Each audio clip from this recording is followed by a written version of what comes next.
What's good, everybody? Hope you're all doing well, and I am sorry for the lack of streams you've been having lately. I posted that on Twitter, but it's been like very busy with all the YCSs, and I was at a One Piece regional on Saturday in Orlando, so it's been a lot of traveling, a lot of flying, a lot of days I'm just not here because I'm not home, and it's just me on a plane. Probably more than I could take on I've been doing, but it's been a lot. But I am home today and tomorrow, so I'll have 2 streams before on Wednesday I'll leave for Brazil. So unfortunately that means that it'll be another short week, but we'll get in what we can.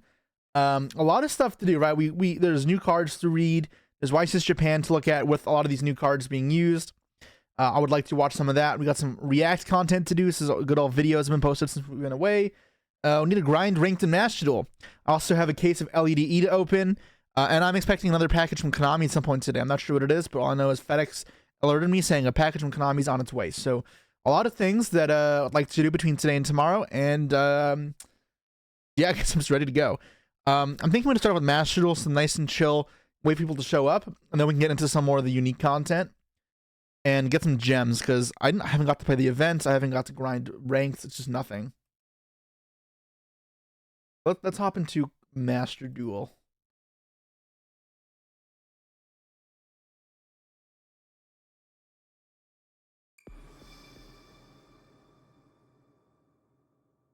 Did I miss the event? Is it fully over now? I played some on my phone while I was like waiting between just when I had free time. I guess I'll take a look. Event is still active. I have a bit of time. What is this? Oh, the skill drain tryout duel.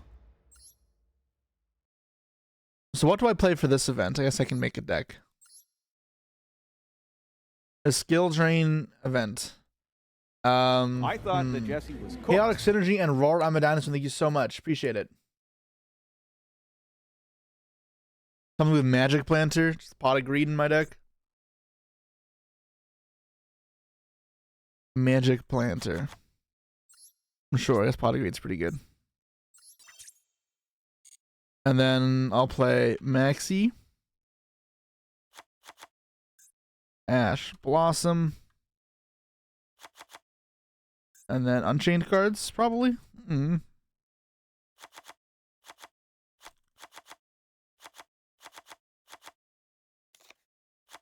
Oops, not 3 that.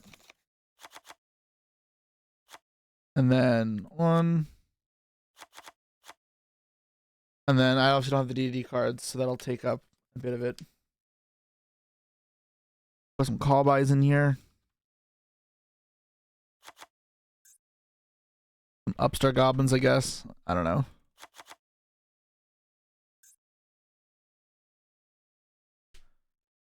Synchro Eldritch is pretty fun. There's a lot of stun. So do I need backer removal?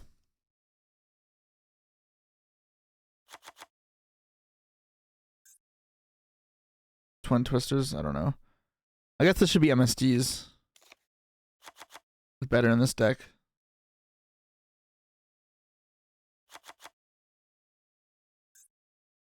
Let's put another Ricay in there. That's alright. I'm sure this will be fine. How to make a deck in 30 seconds? I mean, yeah, I'm obviously like rushing this, but I just have to win 3 games. And that shouldn't be hard, right? Like, and so let's just like get it over with. Muckraker. I cannot spell. Access code.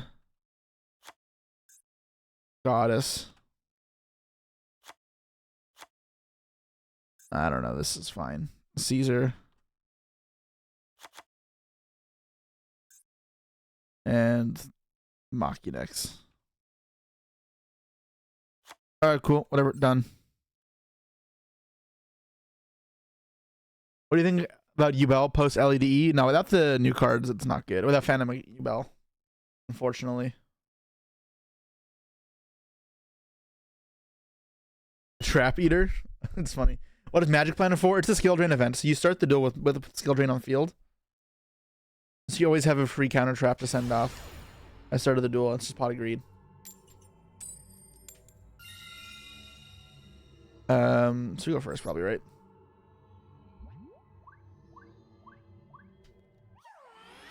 Magic Planter.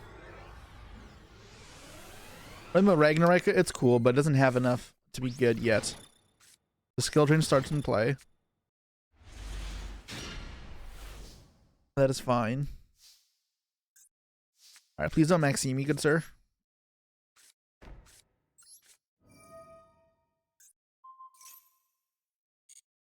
Alright, didn't get Maxied.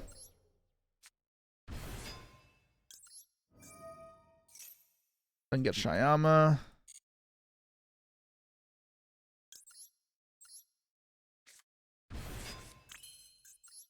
Then make Yama. I'm not sure what I'm trying to be setting up here. I mean, this is just good follow-up either way. This doesn't do anything.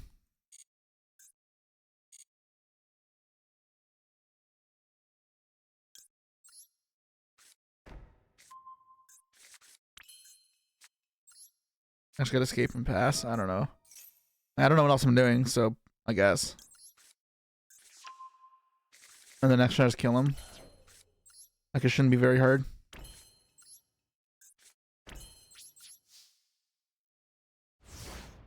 The Trap Eater is also a tuner. Yeah, I remember from back in the day, Trap Eater. I guess it looks like it's a fiend, which is nice.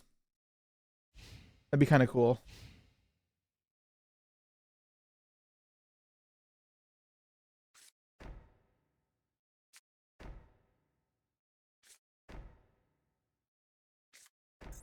Set a bunch of back row. I guess you guys weren't lying about the stun.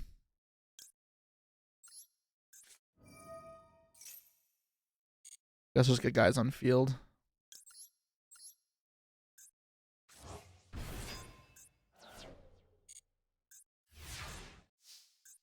I'm playing Magic Planner. I am playing Magic Planner.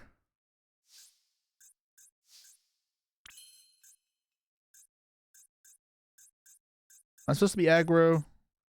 Just playing back row, then no. I'm just gonna attack, I think.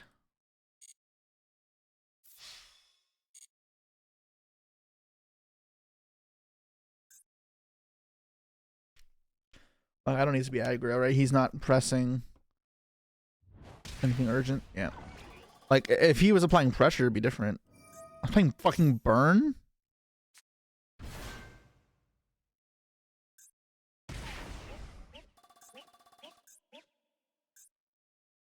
Well, that's unfortunate.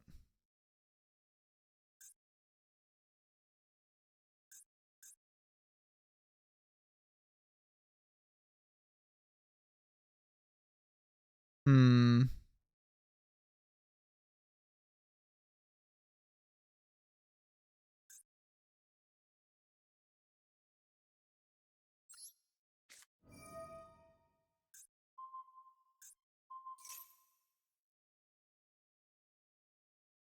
Pop 2. Attacking. That's fine.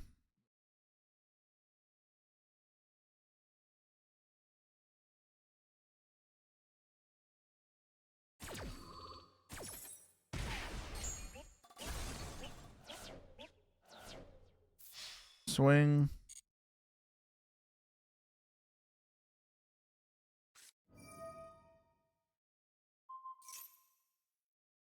Ugh. We'll take 1,000. Okay.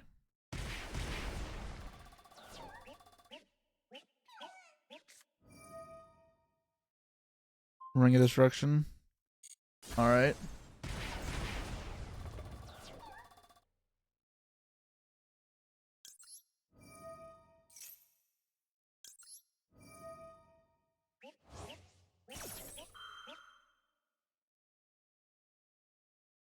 Okay. So I get back.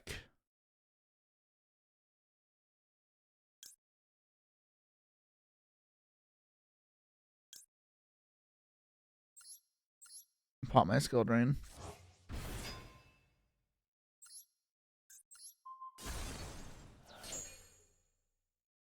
I'll set escape.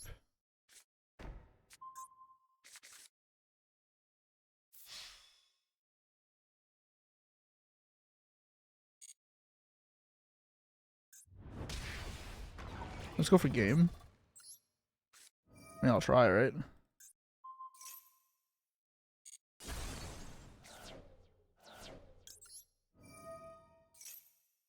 I thought that Jesse was cooked.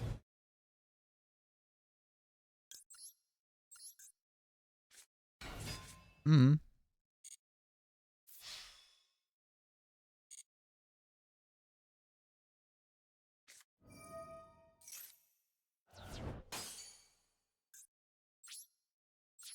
Unfortunate.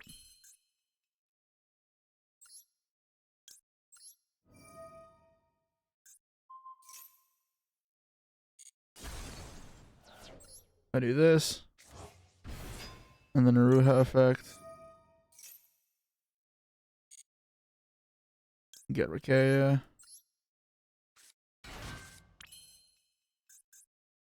Effect. Target. Chain. Pop this. What this will do is also clear this off the field. This will resolve.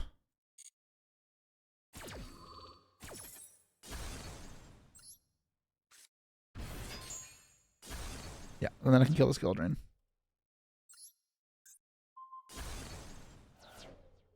And then this will get the trigger.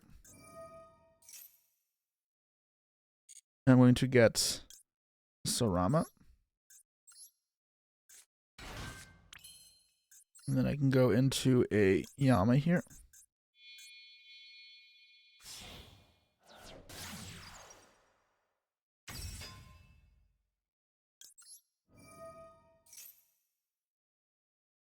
What have I missed, guys? Sorry, guys, I'm not looking at a thing here. I just don't want to lose to burn. Burn is really frustrating. What am I adding to hand? Doesn't matter. I'm just getting this, whatever.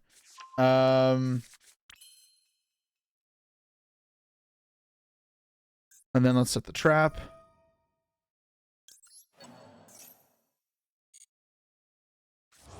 Pop this. All right, should be game.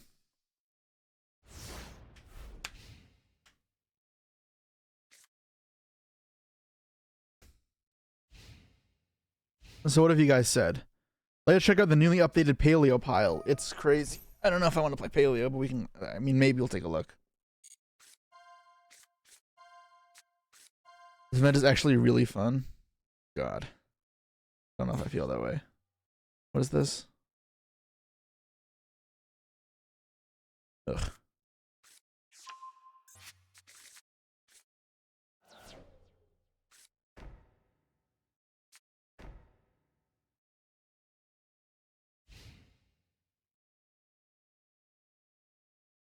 I have to end their turn. All right. Well, hopefully it's not 2 cards that trigger when they get popped.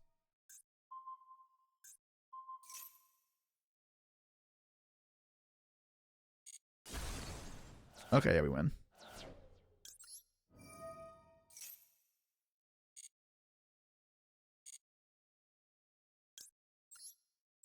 There we go.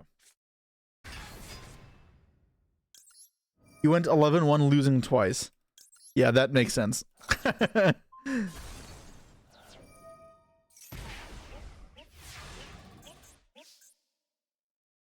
Alright, well, we were victorious.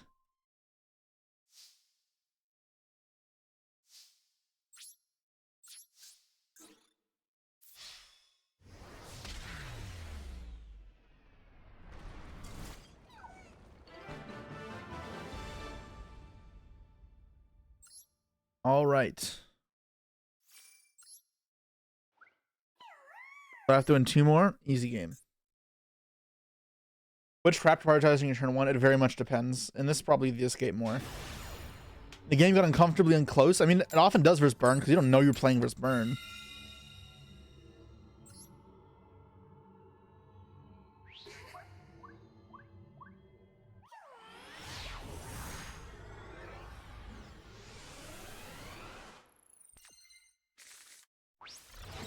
Skill drain. Sand sucks. Well, I mean, I only have 3 cards in my hand right now.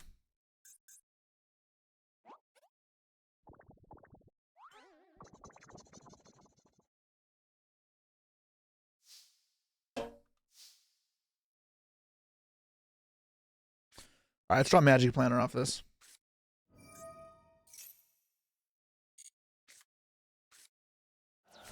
All right.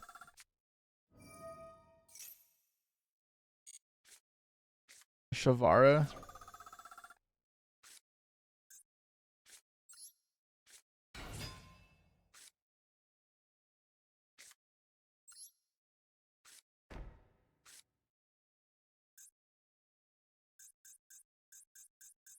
Yeah, I don't want to get max seed, but I'll just ash it. It's fine.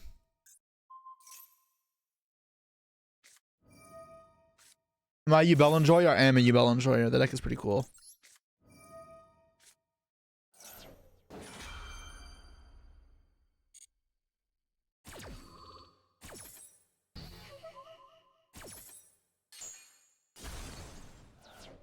Then we get from deck. We get Shayama and make Yama. Make escape and pass.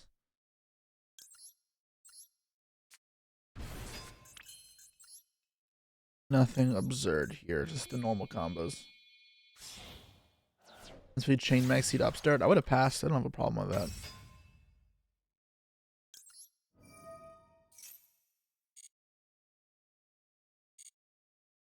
Escape. Alright.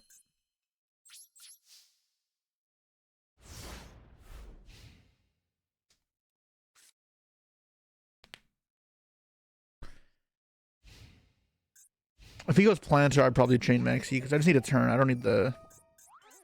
Oh, well, it's probably just fucking burn again. Nice Maxi that I have.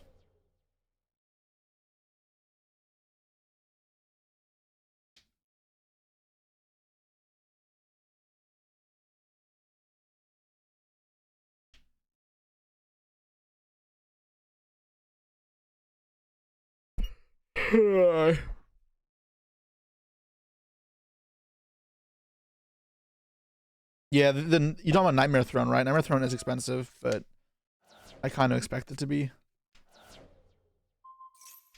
Hitting Yubel? I mean, hitting this. That's fine. Your Eldritch versus Yubel, I mean versus Unchained, must be so bad for Eldritch. How the fuck does that deck ever win?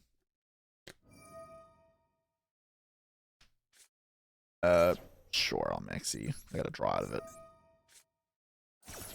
Maxi ain't doing anything else here. If he doesn't want to summon it, then cool.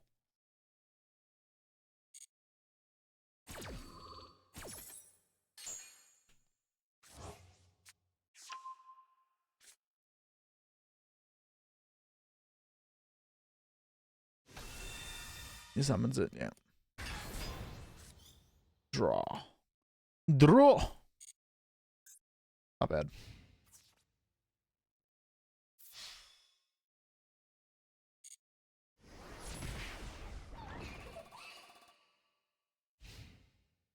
And Nightmare Throne is so good. That is crazy.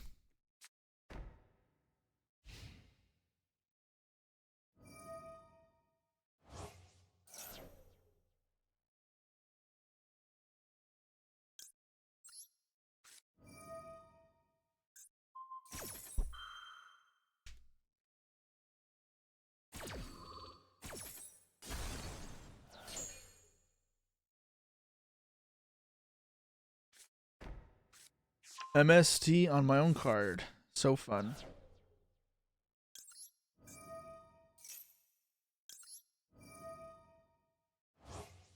I mean, it works. It's good here. No, I'm not chaining. I'm gonna bring back Sorama. Yeah, Sorama's pretty good. I'll get rid of the skill drain. And I'll get Shavara.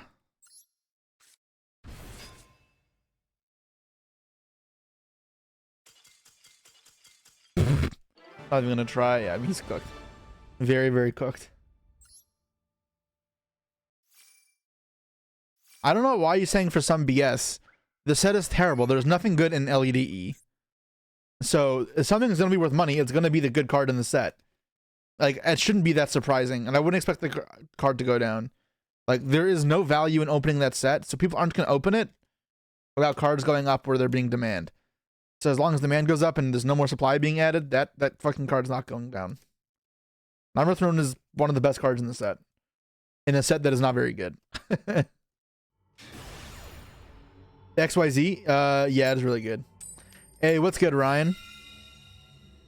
We're playing the skill drain event. Streamer returns for 2 days. Streamer returns. No. The set is not mediocre. The set is bad. Not mediocre. It is bad. Opening the set sucks.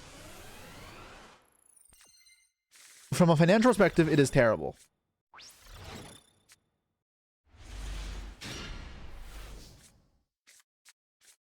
Yeah, but from the perspective of someone opening the set, it is a bad set.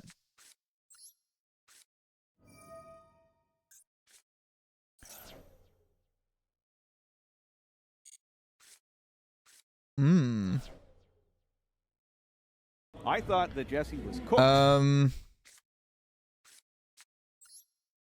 Let's do this.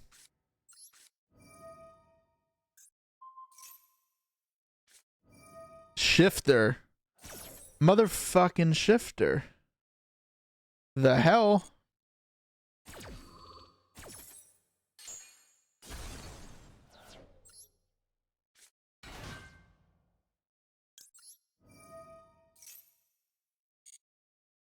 I guess I just make 2 floaters? Like, that's fine.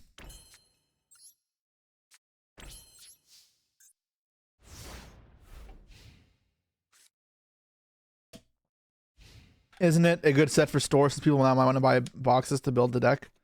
No. People who are good with money don't do that because it is stupid. You would just buy the singles. What's your opinion on the skill drain event? All decks are burn or send skill drain to grave. You just like it a lot. I mean, I've just started playing it. It seems very whatever, but also like 3 games against not good players. Wild Trap Eater? No.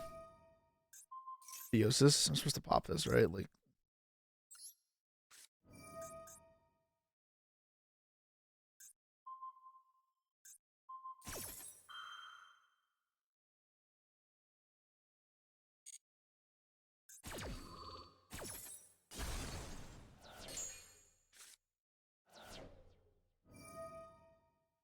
Oh, he has to add it back. Huh. That was interesting. Didn't think about that. Then he adds back Ogre. I mean, who cares? I guess who cares? So it's not a big dude, so you can't attack over it.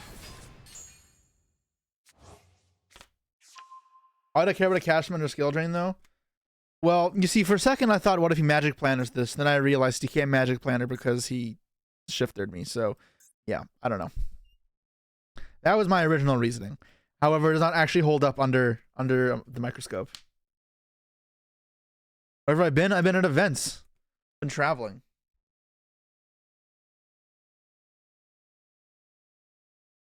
You can't be calling players bad and then doing this. Okay, but like calling someone else bad doesn't mean that I'm good. Like those aren't mutually like exclusive. They can both be true. My opponents have not been good. I'm not saying I've been playing good either. Although I actually am proud of how I played against the burn player. I did play kind of nice.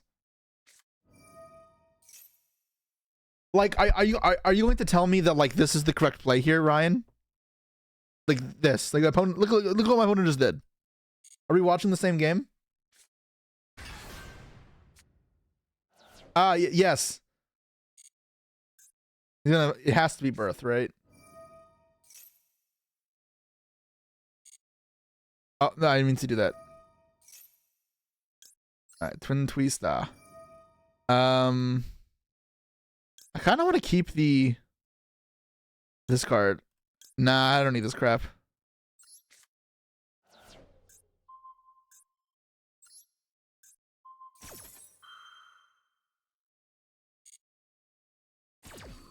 Die.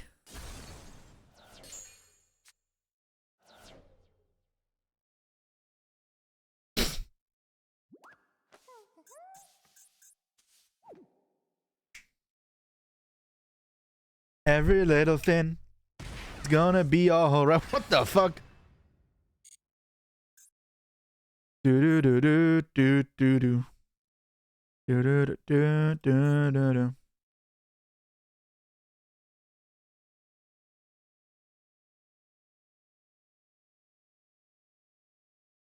Out of thin. Cause every little thing, it's gonna be alright.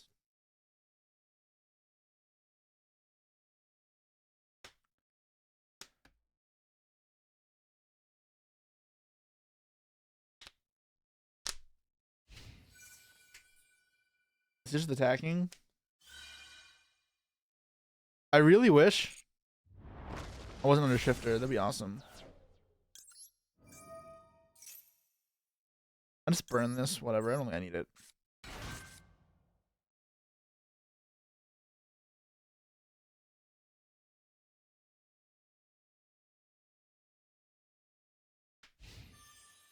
Main phase 2. Okay.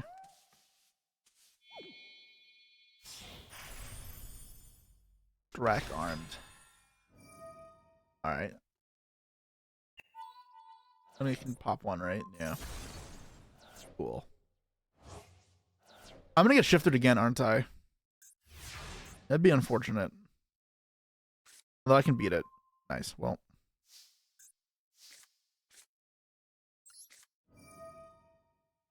You ordered a case of LEDE? Well, I still have the product, so I'm with her. Yeah, I'm getting fucking shifted again. Fuck you! Ugh. God damn it. Sorry, guys. Yeah, it is not good, though.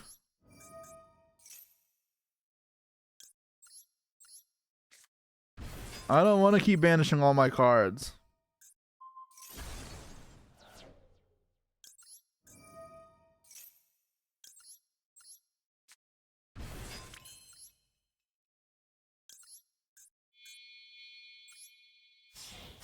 I woke up and chose violence. I got shifted twice. What did you expect me to do?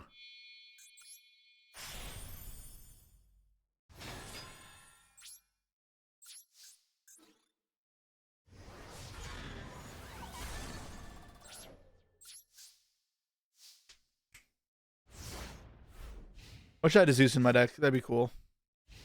No, I Ruhed. I couldn't Zeus anyway. Yeah, of course.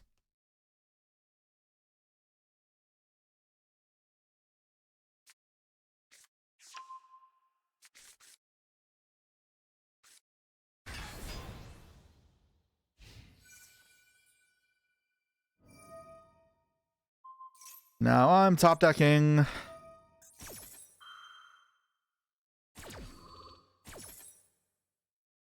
I mean, they're both getting fucking banished anyways.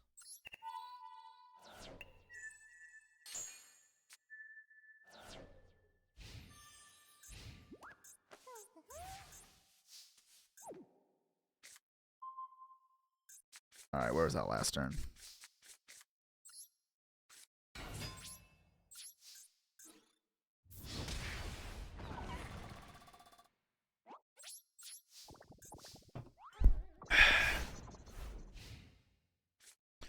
You never pop skill drain against cash unless you had game?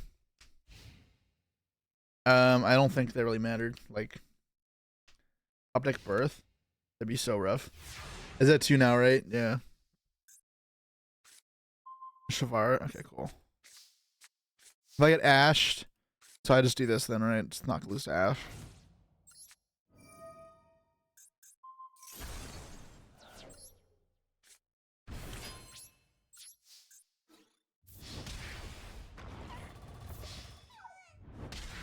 Isn't burst still 1? No, it's at 2. Hey, we finished. Now I can't wait to pull nothing from this pack.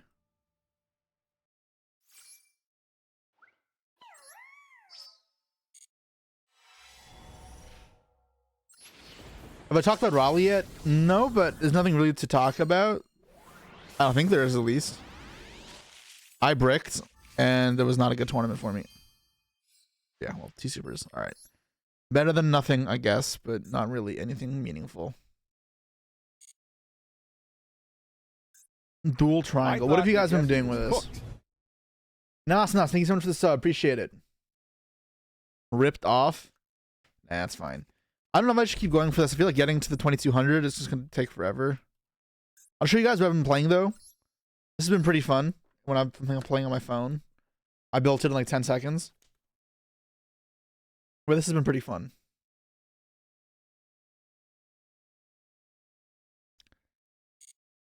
Sword Soul. Ugh.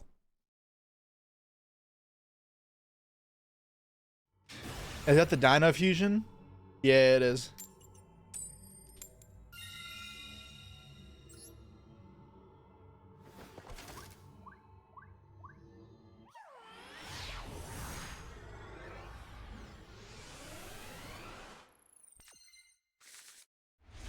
All right. We got combos. Just don't max see me, bro. Just don't max see me.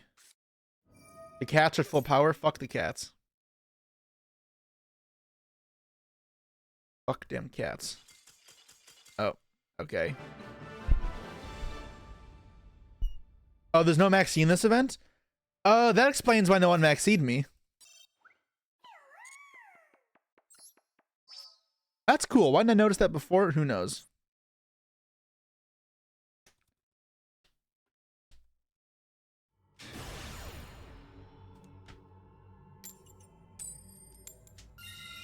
Won the roll again. All right, we're off to a good start.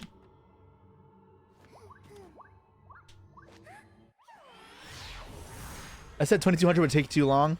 Perhaps.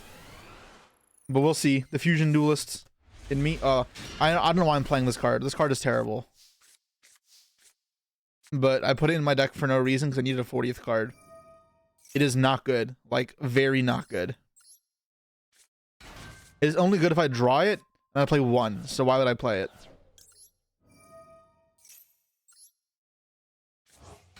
Odd hand, turn, end. What are you talking about? My hand is fine. Yeah, my hand is fine.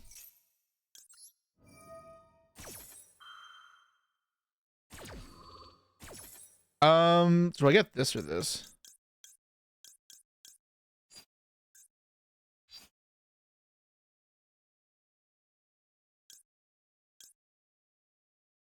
It's just if I get impermed on, or just crowed. No, he would have crowed me already, right? I guess Bestial could be. Ugh, I don't know.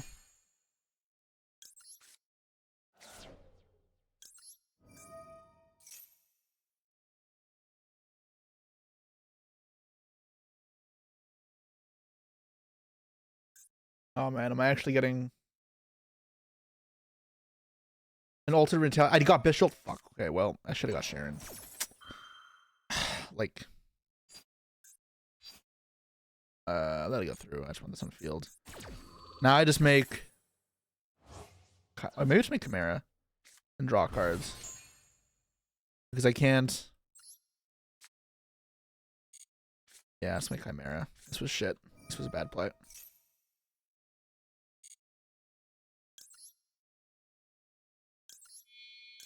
Albaz, because if I just got the Sharon, I could have made Lubellion, and then made Mirror Jade Kit. I should have got Sharon. I should have played around the Bestial. I was being greedy because I didn't want to. The Sharon would have not been as good otherwise.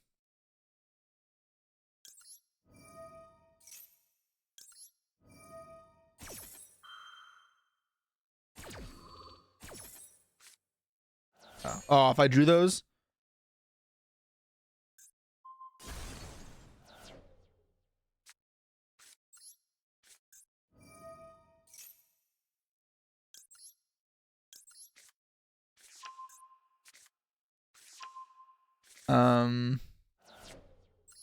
Side poly. And then do I deck then? Let's put this in grave for surely.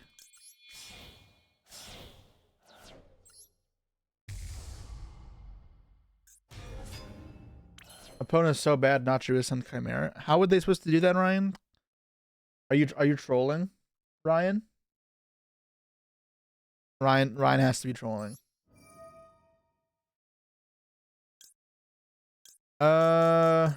I'm probably gonna banish this one, so I'll put this at the bottom of the deck.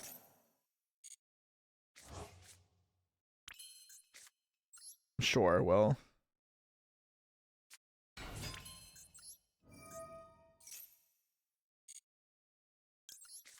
Polymerization. And that's it.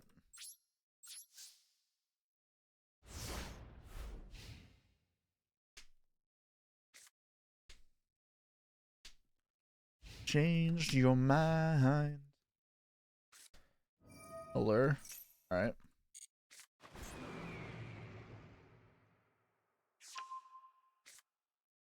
Black Wings.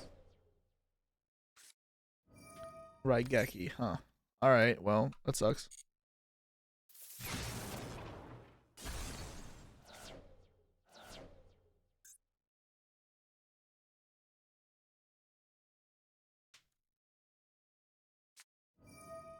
Simoon. Am I just getting cooked? I think I'm just getting cooked. Oh, I'm so shit. If I just played better. It's my fault.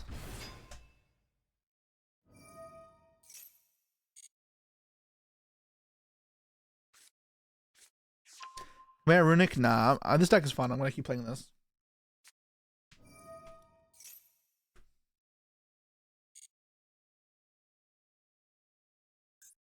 What did he add? That, right?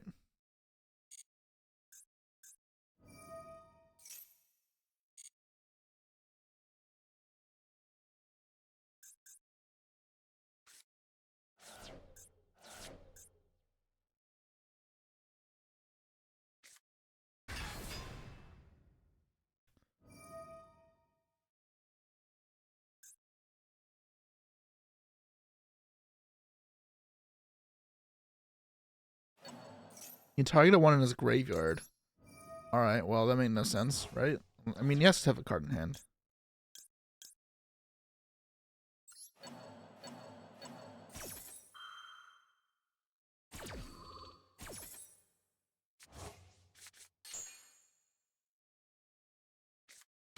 Yeah. Cooked. Fuck.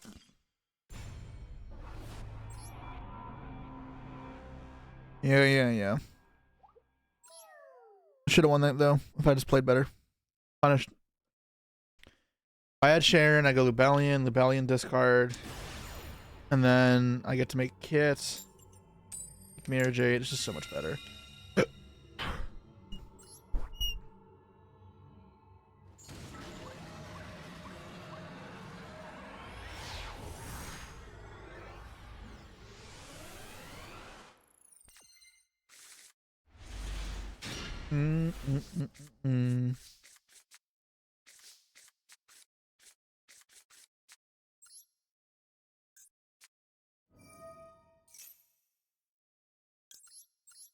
I thought that Jesse was cooked. X Richie, thank you so much for the sub. Appreciate it. Definitely the best player content creator moment. Keep it up. I'm glad you were enjoying the content. It's been a lot of work, but I am happy that everyone is liking it because it's been doing well, and I'm happy to keep it up the way it's going.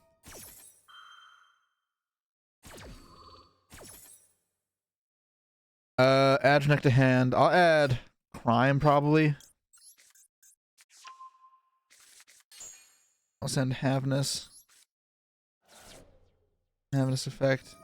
Havness dick. Pistol. Droll. Ay caramba. Droll mean. Why do you droll me?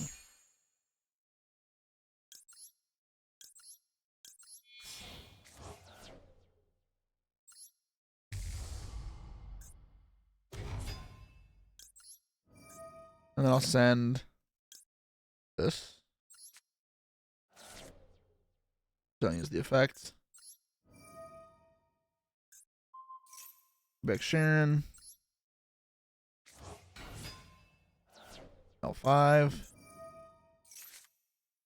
Oh, that sucks. That's fine.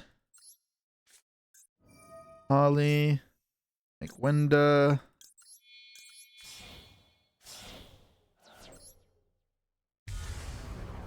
Droll and Cockbird, exactly. Is this the event? Yeah, it is the event. Oh, not tier cash? That's why.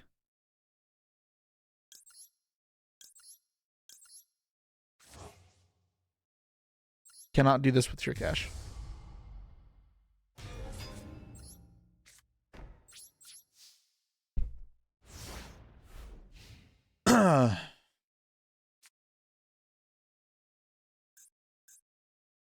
Since Snow's live. Yeah, cool.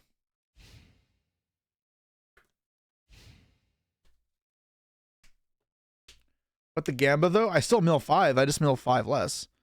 And in return I get a Winda and a Rukalis, which I think is way better than just blind mill 5, especially under draw. Because like I even milled the Solak there, just can't use it. Pearly into Winda is so pathetic.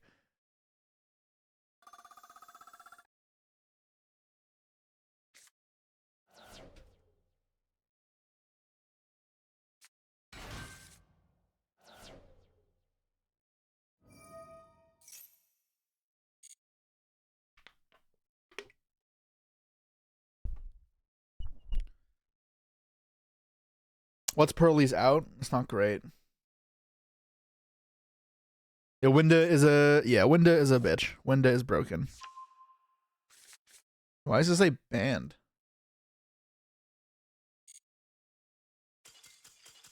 Bye.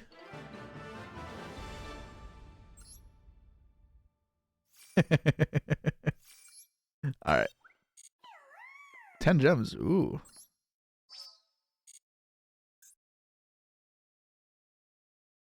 Winda's easier to out. It is, but it's still pretty broken. Like if Winda got banned, I wouldn't say that was undeserved. That card is nuts. It could very easily end up on a ban list. Like very justified. Oh, my mic is like loose. I want another die roll. All right. I'll take it. I'll take it.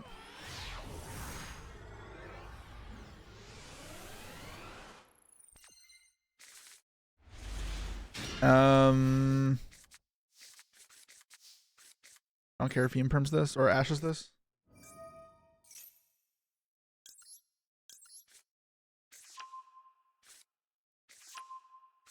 So what exactly am I doing here? Am I going...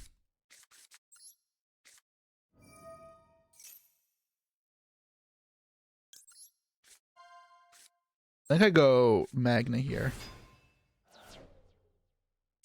No effect. Make Magnum. I'm going to use the chain. Stack that a bunch. Only gracing year with a visit. Well, you guys have no events, so I don't know what you're expecting. If you had events, it'd be different.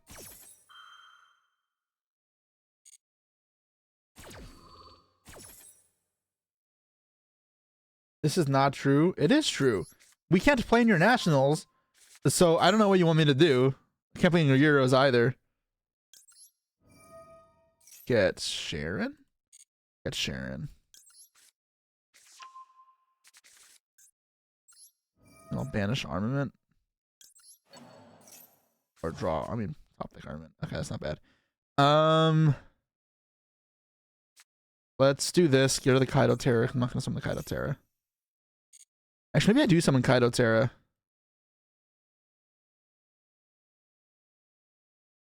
No, I'm not summoning Kaido Terra. I'll get rid of the Kaido Terra. Draw a card. Mind if I do? Rhino Heart. Well, okay.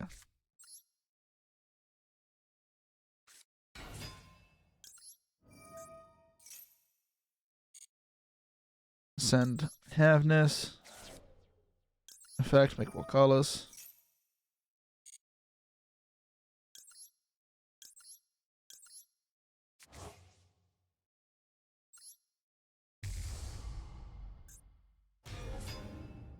Then we get to send.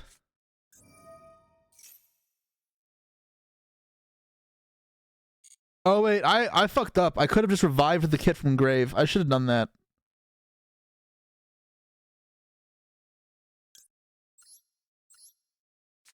That would have been better. Wait, what? Have I already used that? Oh, I sent the wrong... God damn it. I'm an idiot.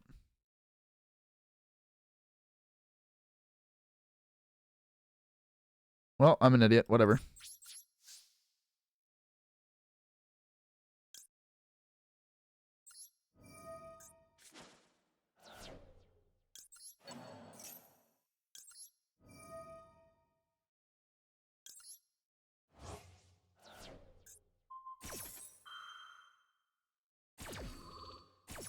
Revive Kit, send Sharon. Exactly. That would have been way better. That would have been so broken, because then I make Winda as well. I mean, I pretty much do this, plus I have Scream. And a Trap, probably.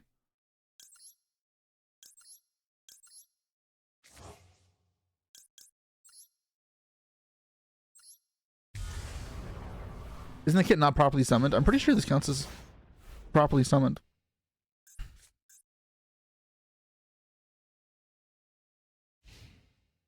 Oh, I thought it was. I thought it was like instant fusion. I guess it's not. I didn't realize that.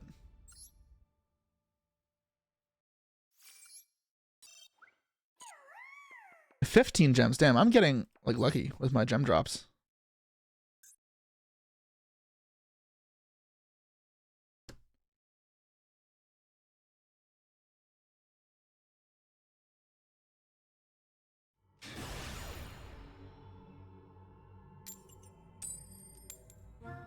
We actually lost the Darl, so now we can Guardian Chimera people.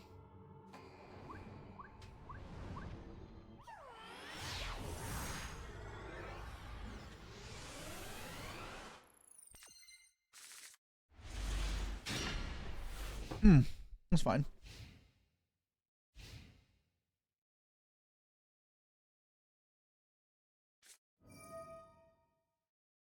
What the fuck is this? Fishborgs? Guys, I'm not going to talk about any of the leaks. Never talk about leaks in Master Duel. So, I'm just not going to respond to anything in chat about them. Leafless leaf fish. I'm not using this.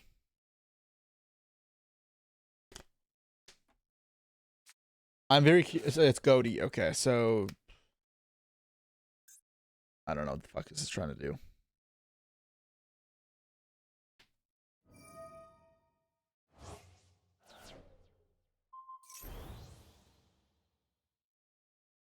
Just passing here, like make deep beyond doesn't do anything.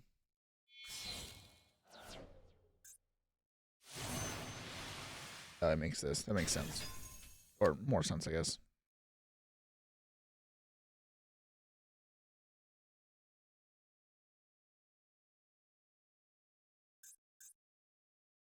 Because we're together, weather-wise, it's such a lovely day.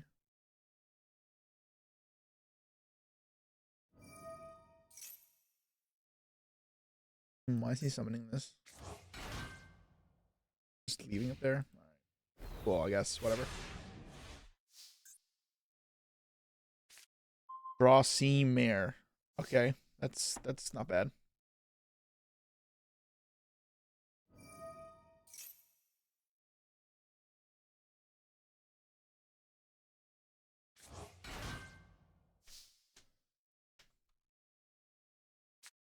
Let's get Polly.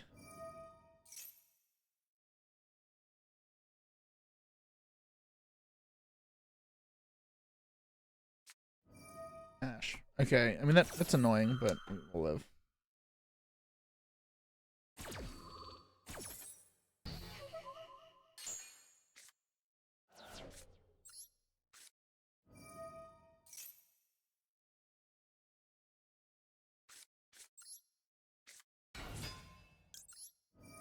All right.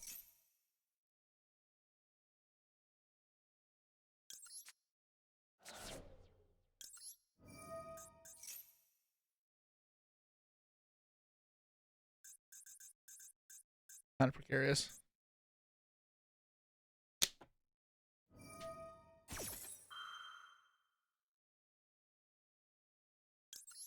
So what does it do again? I destroy or banish by card effects. Okay.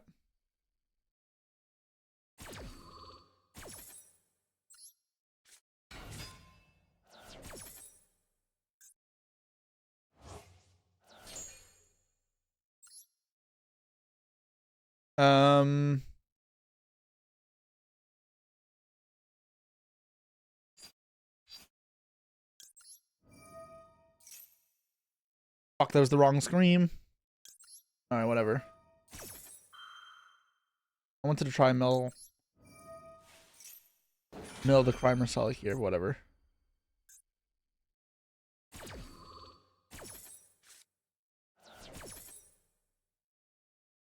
Probably just get crime.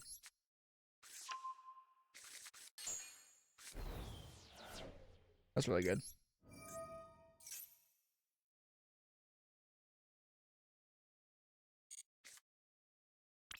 Oh.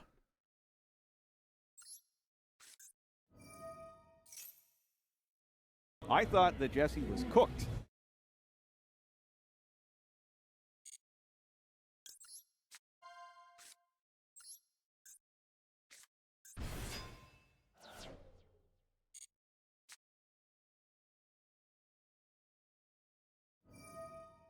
You want to banish this here? That's fine.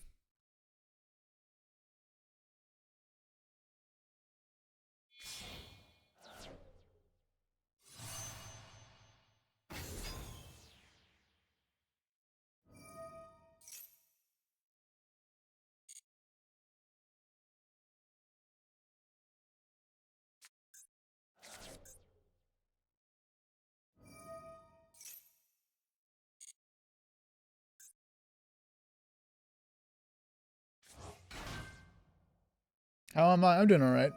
Dr. JB, thank you so much for the sub. You went to Raw for your first event ever. You loved it, but struggled on games 2 and 3 since you've never sided before. Like a video on how do you approach siding and be valuable. It is not something that's super simple, but it is something I would like to work on. But there are other concepts I want to make a video about first because they are more imperative in order to understand side decking. But we will get there. It's just those projects are very hard because they require a very scripted process. But they will be done. They will be done. I promise you that much.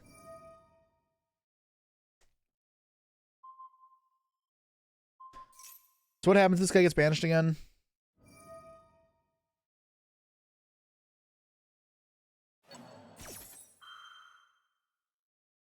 Enchanting snow? No, right? Yeah.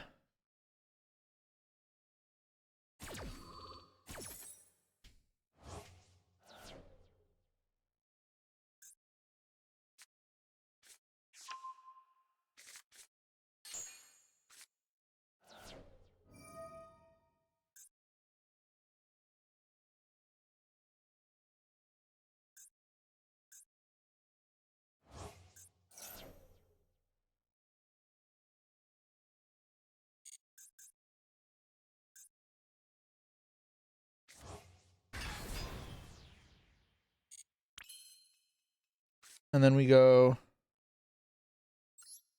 So I haven't used this one yet, right? Yeah. There's a card in hand he can use. You already ashed.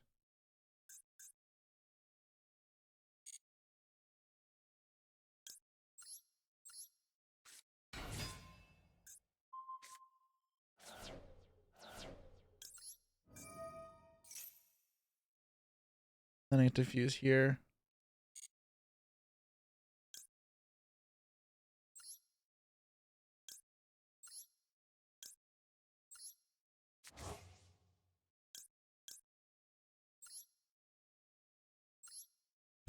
Okay.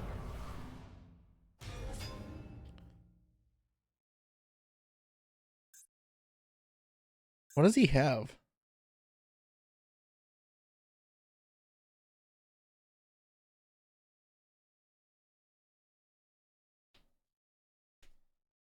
Am I losing every duel night round 1? Well, I bricked the last 2 in a row.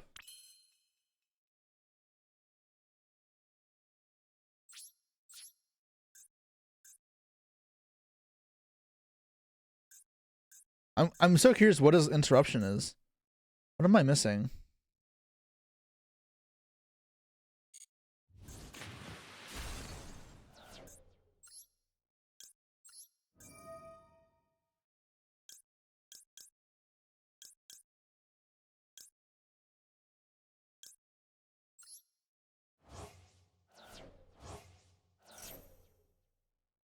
He used Argene. This card, right? It's been used.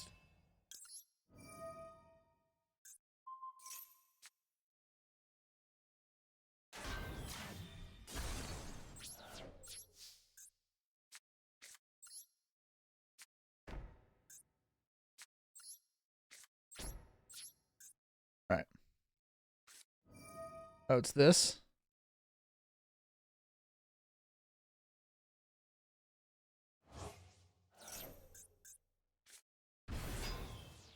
Okay.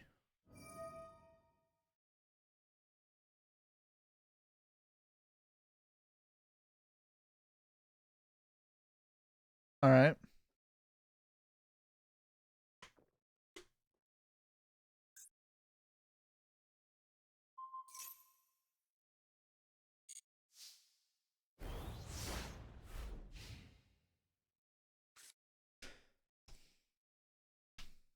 Invest in Lightsworn after watching my video. You've been loving it so far. Am I considering it for future event? At the moment, no. I just think in Snake Eye meta, it is kind of rough. But I would like to in the future. Super Dark, giving so much to the sub. Appreciate it.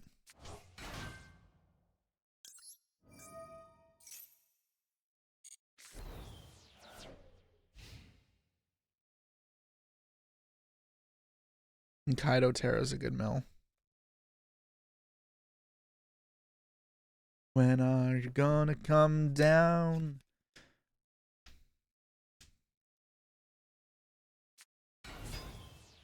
What does this do?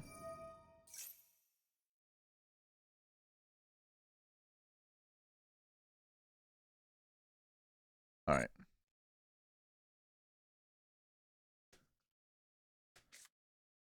The window kind of solos. It looks like it. Oh wait, what?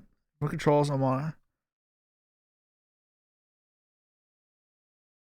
Interesting.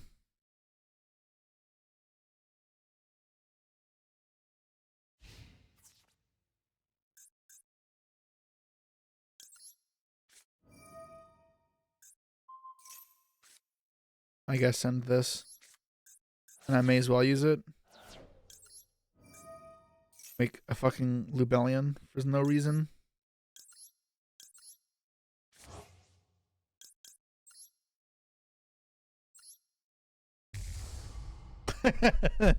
Very random, but it's a beater, I guess.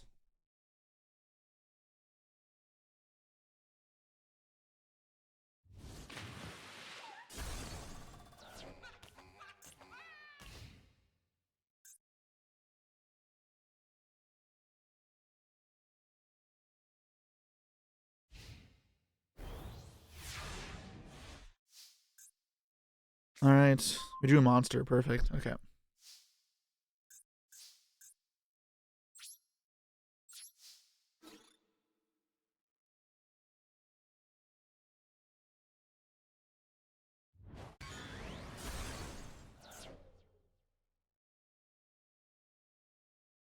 So what it?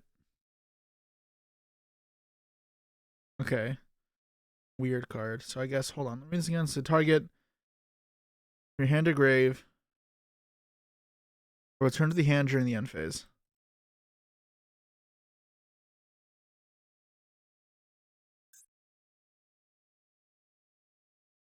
I thought that Jesse was cooked.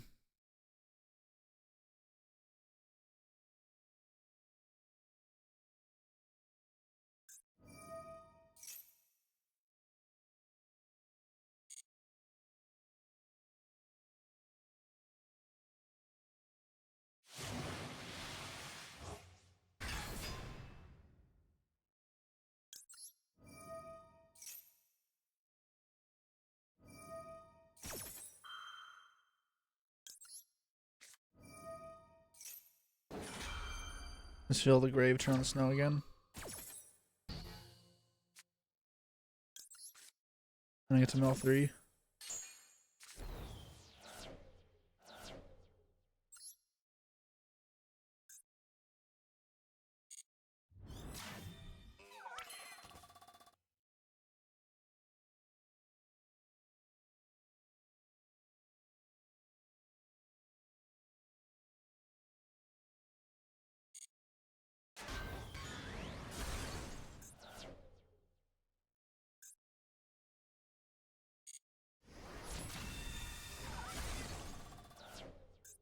If I snow and Kaido Terra, it's not game, right? It's not. No. Then I confuse for nothing relevant. Just pass. My ears hurt right now. Ugh. I need to take off my headset, I think. My ears have been hurting me for a bit.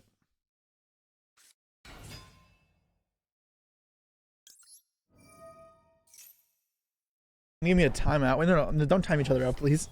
I'll have to remove mod powers if you do. I'm supposed to book one of these. He makes level 8, so he gets to go. Yeah, I just know, right? What's the spell he searched? I think either way, I'm just doing this.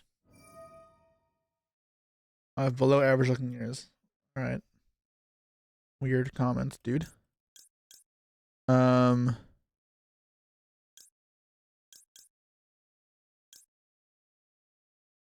obviously can't use Kaido Terra, so I'm not gonna keep it up.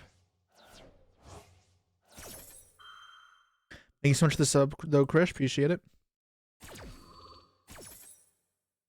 Alright. Add from neck to hand. I'll get Rhino Heart. Obviously, is better. And I'll book this.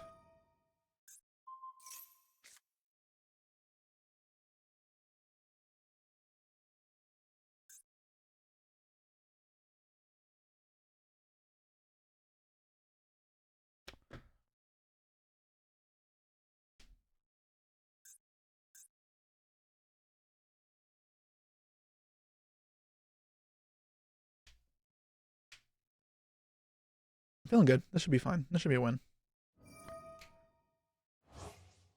Yeah, and if he summons out on my draw phase, obviously he'll be able to I'll be able to sync Roku's window still.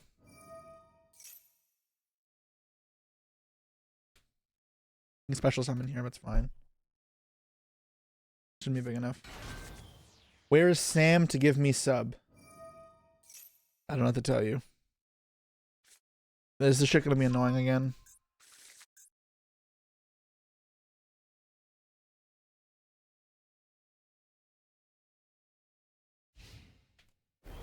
End phase. Alright. Third snow.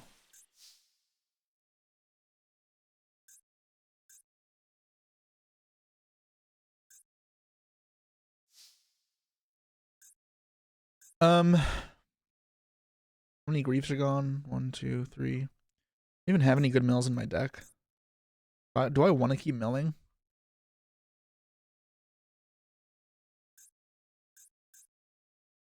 Yeah, I probably do.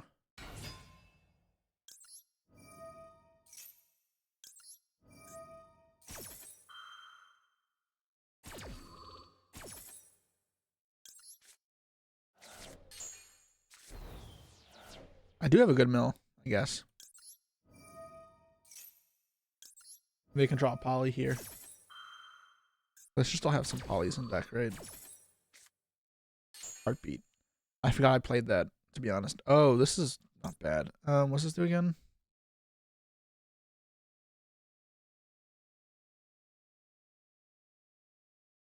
I'm supposed to make Kaleido Heart? Nah, I'm making Stapelia.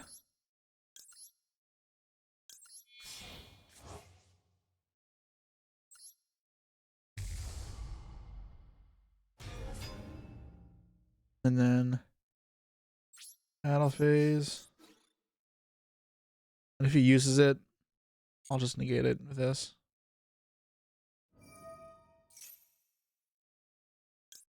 Yeah.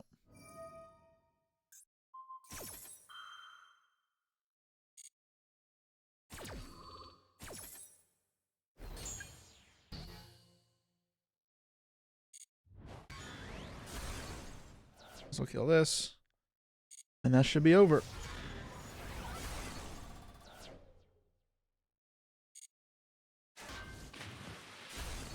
Get him, Snow.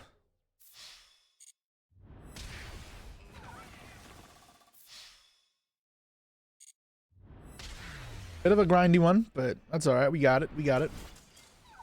How much longer do we have left for this? On this grind?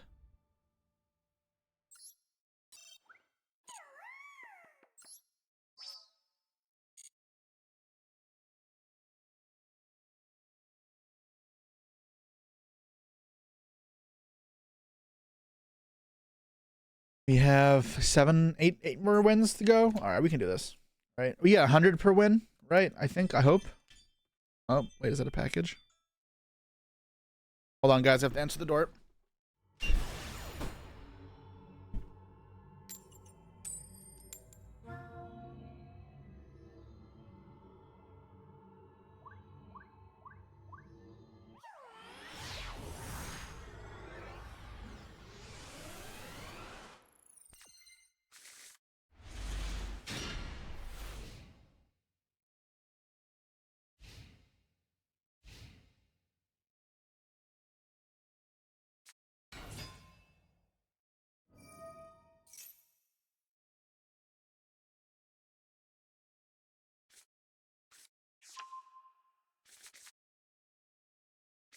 I thought that Jesse was cooked.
Okay.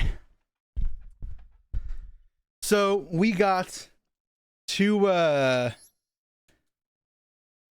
packages. I think they're both from Konami. So yeah, let's open them on stream real quick. Okay. All right. Can you guys see the packages? We have one package like this. That's decently big, size like a case almost. And then one large package that's like really big. Thank you, Rayborn and Oxera, for the sub. Appreciate it. Okay, so both these packages are from Konami. Let's give them a quick open up. Which one are we doing? Oh my god, the ring. If they sent me the ring without telling me they were sending me the ring, that'd be nuts. So I don't think it's a ring, but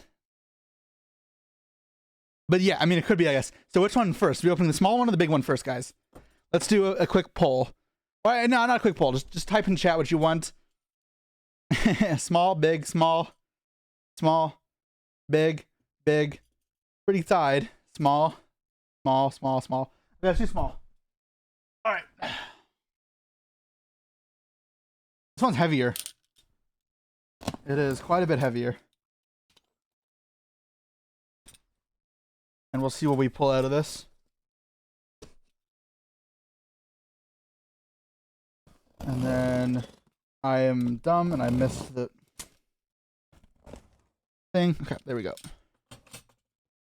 Let's see what we get. I hope the view is all right for you guys. Oh, right for you guys. And I'm about to drop everything that I have in here. Because this is kind of awkward to situate. We got some bubble wrap. And we got this thing, which is pretty big. What the hell is this? Okay, well, let's open up this first, I guess. Where do I open this?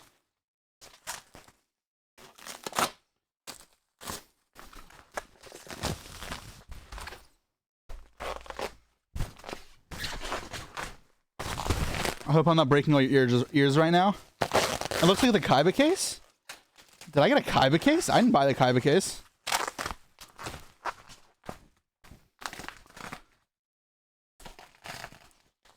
Oh my god. Cut that. I don't know what it sounds like. I don't have my headphones on, so I don't know if you guys are getting assaulted. I'm gonna throw this on the floor and clean it up later. Is this the ring? I don't think it's the ring. It says Jesse Kotton, and then it looks like a shoebox or something inside, but it's definitely not shoes. It is very heavy. Not very heavy, but like for its size, it's pretty heavy. Like this is not light. Not shoes. Maybe it is like the Kaiba. I know it's too small for the Kaiba briefcase. All right, well, let's take a look. More packaging. More packaging. All right. Is more packaging, isn't it? Hold on, let me switch to my views. All right, more packaging. Oh, is it a YCS trophy? What the hell? I already... Huh? This doesn't make sense. This looks like a YCS trophy. But I didn't win any YCSs. Oh, wait, what? It's a Master Duel I'm gonna break this. A Master Duel second invitational trophy. Try to bring closer to the screen. Best way for you guys to see it is.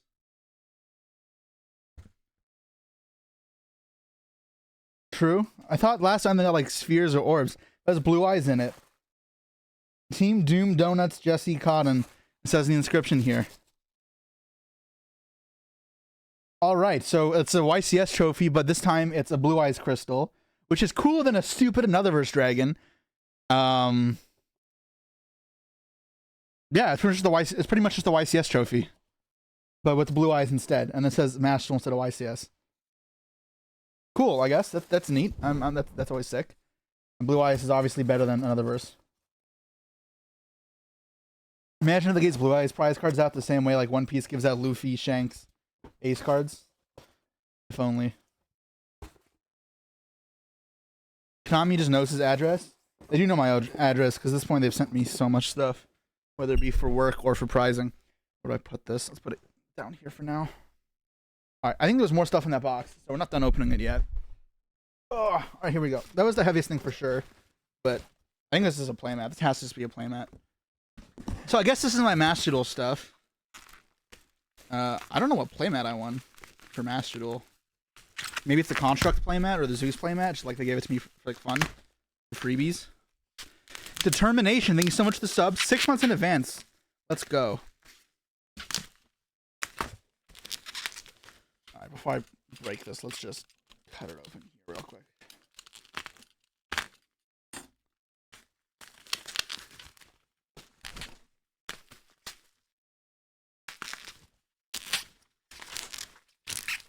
Rescue ever mat? Maybe. I mean, it's definitely a mat. There's no way it's not a mat. But the design is like, it's black on, so it's black on the outside. So let's unroll this real quick together. I'm going to switch over my OBS view so I can see at the same time you guys do. I'm just gonna drop it. Let me line it up. 3, 2, 1.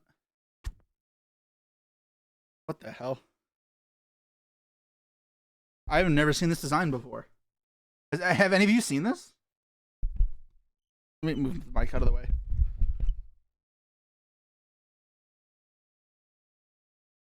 We got 3 Blue Eyes designs. That is wait. This is wait what? No one has seen. I feel like I haven't seen this mat. It says UDS on it. It does say UDS. Oh, maybe I'm getting 2 of these. One for UDS, one for Master Duel. One says Duel Links. One says UDS. One says Master Duel. Oh, this is dope. This is like, oh, this must be the quarter century celebration mat. I don't know if this had been publicly announced yet or released. Am I the first person to get this? Am I the goat at all 3? Definitely not in Duel Links. I don't play that game. All right, this is sick. This is sick. Where do I put this? Still a rubber mat. Still a rubber mat.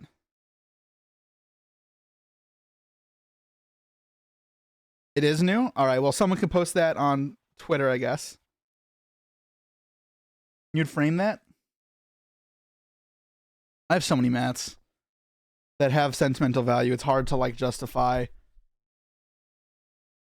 framing them. I'll figure out what to do with it. I think there's more in here though. I see Rayborn gifted another sub. Thank you so much. All right, what else? This looks like garbage. This is nothing in here. Okay, this looks like a pack of sleeves. So let's just quickly open this up. God damn it. That's my X-Acto knife.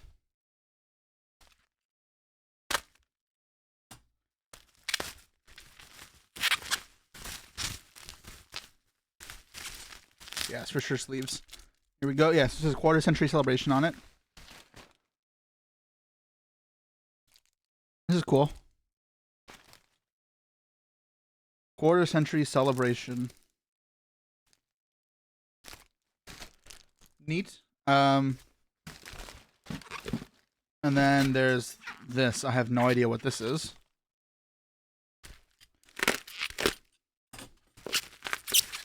I thought I could get the Zeus mat. That's what I thought I was getting, but I guess not. I mean, there's still more stuff in here, but... So, there's this black box. This is a very sleek looking box. You can't really see something Master Duel on it. I'll try to get it up and close. No, the lighting's not great. Maybe if I tilt it. It's more light on it. It says Master Duel. Let's open it up. There is... Oh, it's these. It's just the Master Duel black sleeves. Okay, I mean, these are cool, but, yeah. I don't care about sleeves that much. I always use the Sam ones, so I'll just, I don't know, I'll probably sell those. There's this. Oh, is this the same thing but white? It probably just is, right? Let's cut this off. Open it up real quick. And yeah, so it's sleek white box again. And open it up. Yeah, white sleeves. Okay. Cool. So I have 3 packs of sleeves.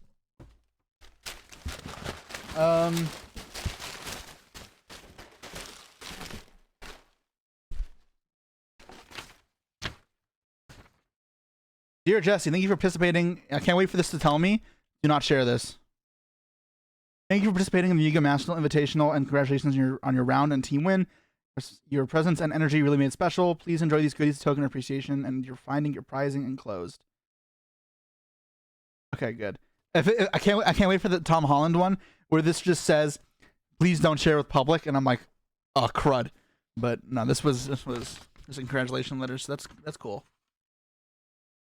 I've never gotten a congratulations letter from Konami before.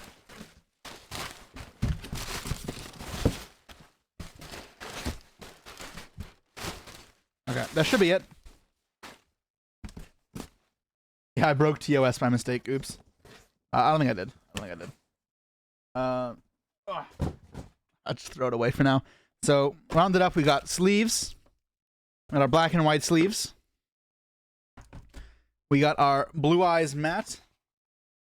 Here. Quarter century celebration, which is pretty cool. No ring? No, I don't think so.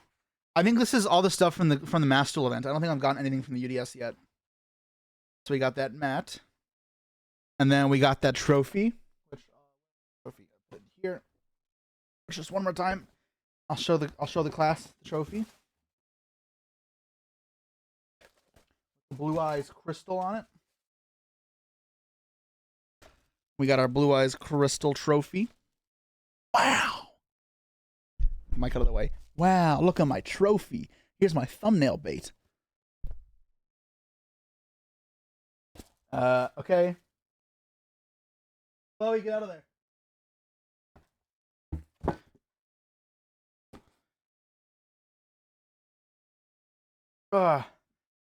What happened today? You were just in streaming and turn on streaming to some quick call.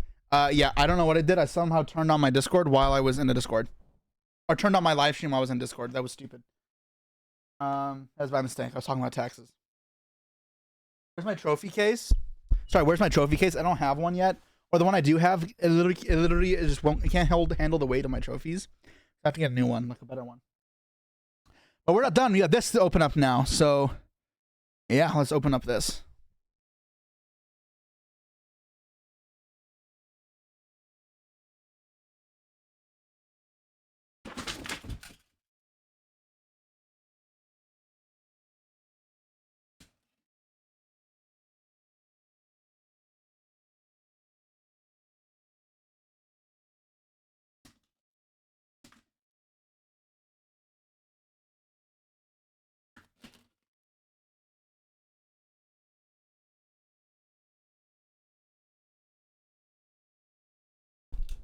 All right, here we go.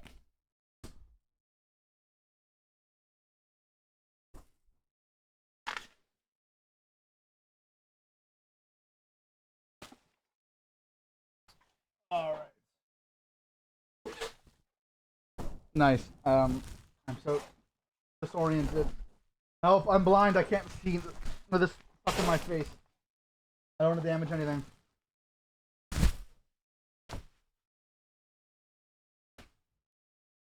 All right. My area is so messy right now. I need to clean this up. Okay.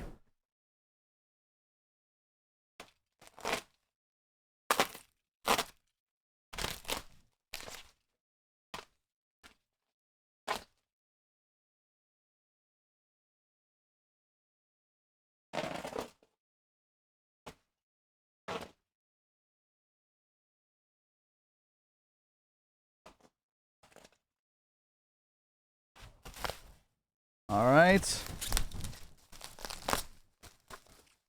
Ola Doggo. Yeah.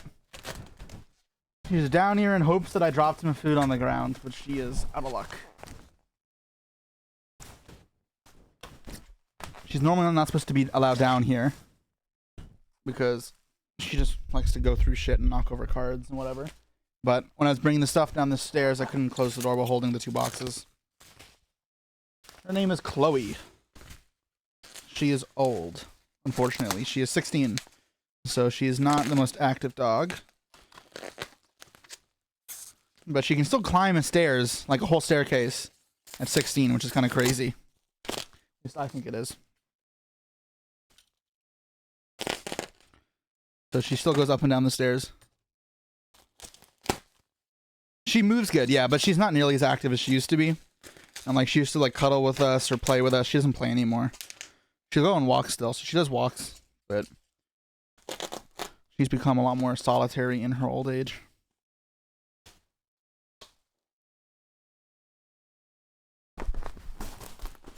But she's otherwise healthy. Thankfully. Alright.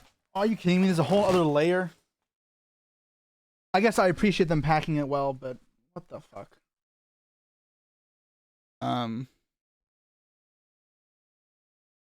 She a Westie? No, she's a Bichon Frise Shih Tzu.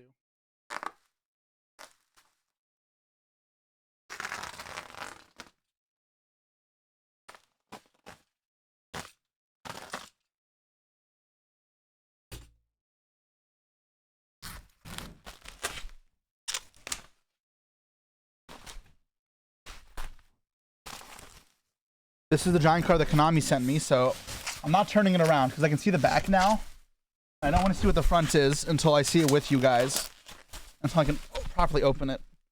Although this is proving to be quite the pain in the ass.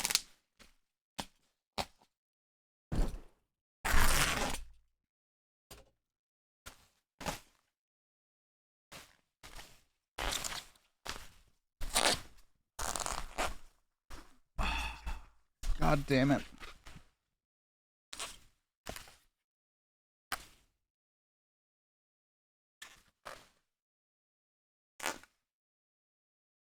There's still another layer.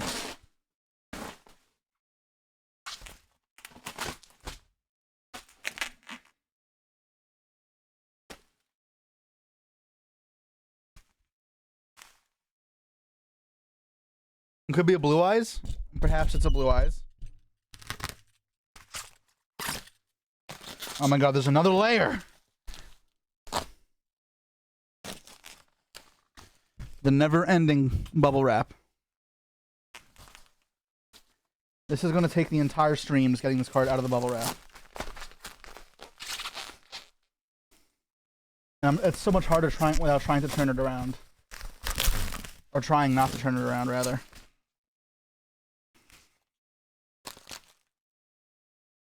Let's get this corner off.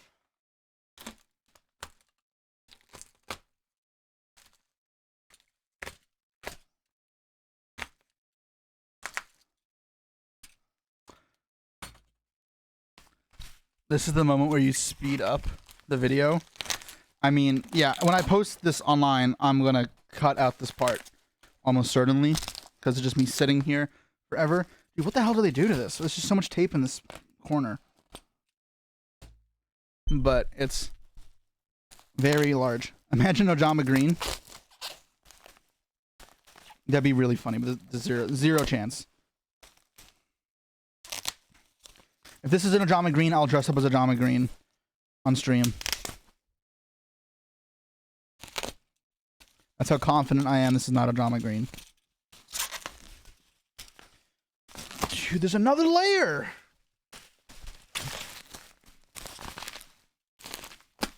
Why are they doing this to me?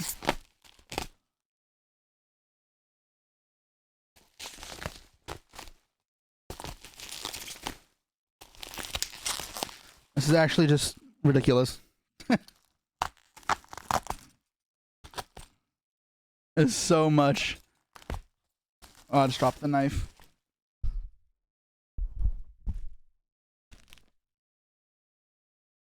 Okay, I can feel the cardboard though. I can feel it up here. We're finally like getting there.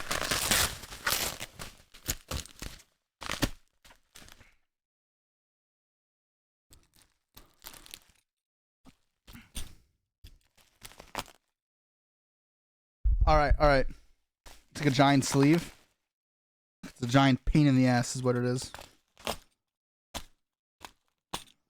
Like, they just bundled a bunch of tape here. Like, a lot of tape.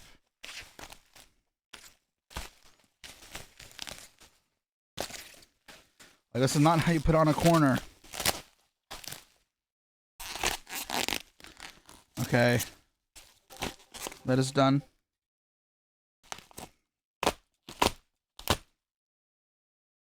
Bubble wrap 1 Jesse 0. I'd say it's more like bubble wrap 40 Jesse 0. I think here we go. Can I pull it out now?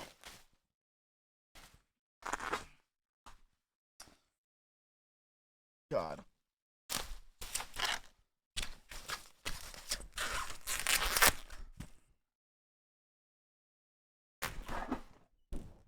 Oh no.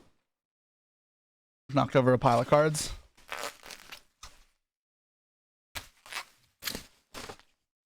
This is so frustrating.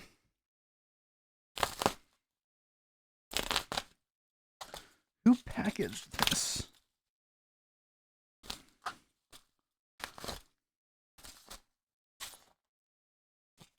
Okay, this corner is not as bad.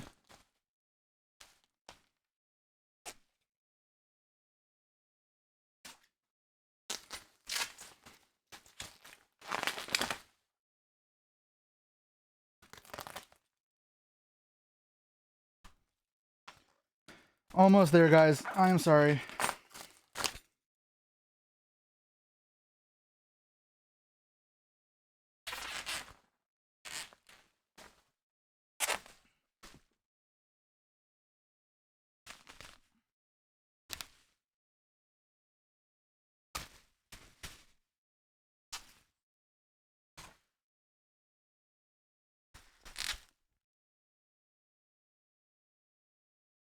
All right.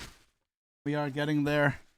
We are slowly undressing this card of its bandages.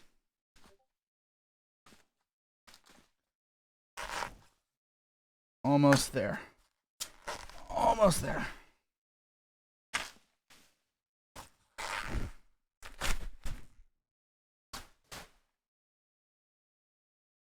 All right. I'm going to walk back now and we'll see what it is.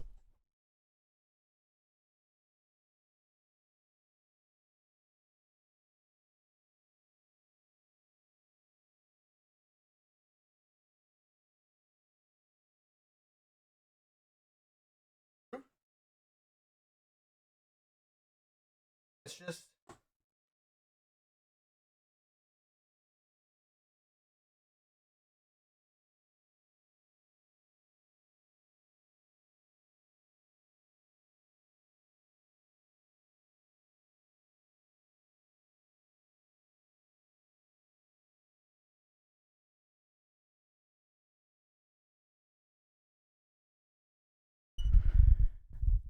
that's just crazy damage.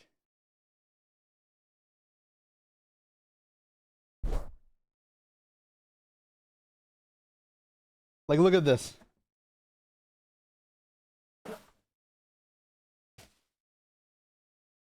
It is very cool, but look up here. Look at here. This line that just goes across it, like someone stepped on it.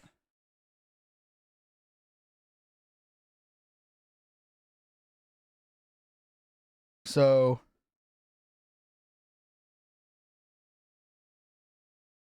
like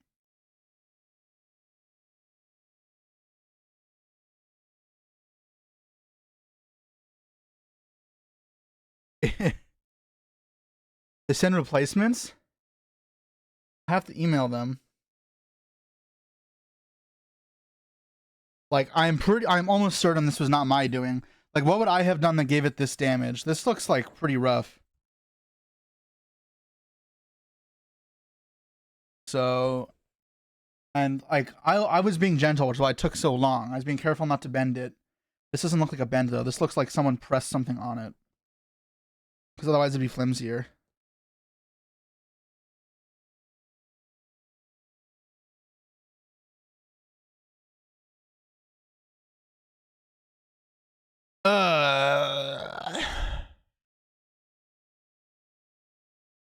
Is the box damaged there?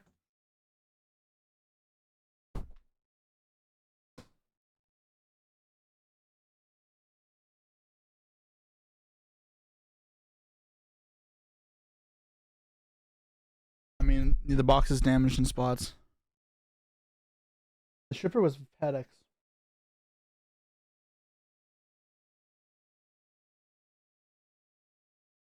I'll clean it up later. All right. So yeah, that's we got a foot ash, I guess. I'll have to message them. I'll message them after the stream is over, I guess. I'm not gonna do that now on stream.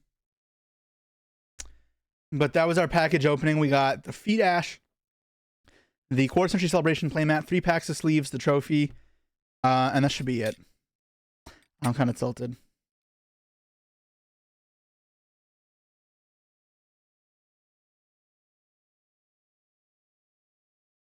Yeah, I don't know. Like the packaging was pretty rough.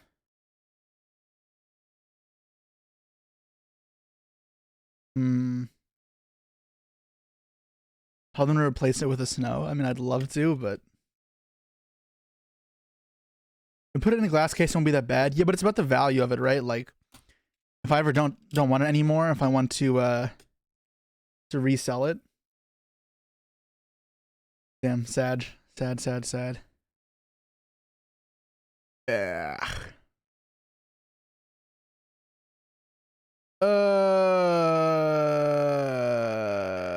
What do I do? Yeah, I'll have to email them. It's pretty rough.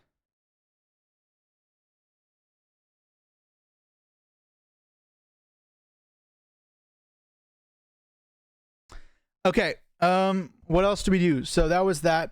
I think now we can move on to some React content. We've done our Master Duel. We did a lot of Master Duel. We can play more Master Duel if we need to later. We can also do it tomorrow. But I wanted to look at some videos on YouTube. And then also some YCS Japan. So I think let's do some React on YouTube now for a bit. Specifically, something I wanted to look at was the Ryan Yu video. Yeah, exactly. And see what they're saying about my boy, Ryan. Teammate. Very good player. The new school of Yu-Gi-Oh! Ryan Yu.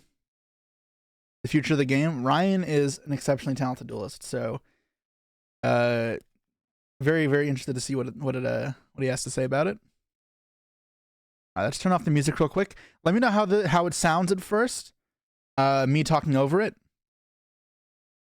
Ryan wanted to shout out his parents. Support your kid's dream. Absolutely. His parents are super supportive. Mine are too. And I think it's largely important to us doing so well. In 2022, I got back into Yu-Gi-Oh! During the lockdown era, many... Okay. So I should talk over it to see how it sounds. So just let me know in 2022, how it sounds, how is his voice compared to mine, etc. Give me some feedback because I can't really hear it the way you guys do. Myself included. And that's important, obviously. It ruins video louder. Okay, that doesn't tell me. Is the video louder or do I need to make it louder? Bump his volume. Make the video louder. Okay. Let's try it again. In 2022, I got back into Yu-Gi-Oh! During the okay, how about now? Era, how we compare? Sounds relatively similar. So let me make it a bit louder. Things, myself included. Why play online? It ruins the whole more point of playing. Okay, how about now? How is it now? Game. And so as everything opened good. Back up again. All right, so start it over again. We're actually going to pay attention this time. But yeah, so a video was made about new school of Yu-Gi-Oh! Ryan Yu. So Ryan, obviously a teammate of mine. Been teammate for like the TCG, but also teammate in like the Master Duel Worlds. And will be again this year. A friend of mine and an exceptional duelist. So curious to see what is being said about him. And I know Ryan pretty well. So if I need to, if there's anything amiss, I can give my opinions or thoughts, I guess. Let's see what's said. Support your kid's dream. Yeah, being supportive parents is super helpful to for myself, I guess. For myself and Ryan, both of us have supporting parents. And it's a big reason why we're able to do so well. In 2022, I got back into Yu-Gi-Oh! During the lockdown era, many players had left their hobby to... This was like the first remote duel event. This one, oof. I was so unprepared. To focus on other things, myself included. Why play online? It ruins the whole point of playing a paper trading card game. And so as everything opened back up again, I returned. I joined my locals Discord chat, and I started playing meta top-level strategies again. That summer, however, while the rest of my friends went to Chicago to go to the North American World Championship qualifier, I deemed myself not good enough and decided to stay home and watch. And entering into the grand finals, there was this. Even if you don't think you're good enough to do well, go for practice, to get better, to have fun with your friends, for the experience. Who knows, maybe you get lucky. Or also, maybe you've just been, self-deprecating and you're actually better than you think you are. Because that's also very real. Particular individual. He's a 17-year-old kid. He's playing what should have been an absolutely dead deck. And he has a chance to be the youngest U.S. national champion. Not American. But also... So that's one thing I like... I understand that he wants to do it for dramatization effect, but my biggest problem with video essays like this, it's not just him, a lot of people do it, but when someone who knows the field properly watches the video, that's not true. Austin Coleman won, I don't know how old, but he was 12, he was either 11 to 14, somewhere in that range. He won the US Nationals, back when it was US only, years ago. If you look at WCQs, so the combined US and Canada, then technically, yeah, Austin wouldn't count for that, but Gabe Vargas won at 17, I think. Might have been 16 at the time, actually. Might have been 16 at the time even. But yeah, so there were definitely young players before. But that not take away from Ryan. Ryan was super young, obviously here as well. He still is young. Gabe was 16. Yeah, because I know his birthday is in August. So Gabe, I think for like he was 16 and was 17 by Worlds is what it was. Doctor or Dur Nipple thing. Oh Jesus, is that how you pronounce that? Anyways, thank you for the sub. Appreciate it. How old is he now? Ryan's 19 or 20. I think 19 still. Something like that. I don't know the general age. I don't know everyone's exact age. But yeah, so small thing to correct there. Ever. His name was Ryan Yu.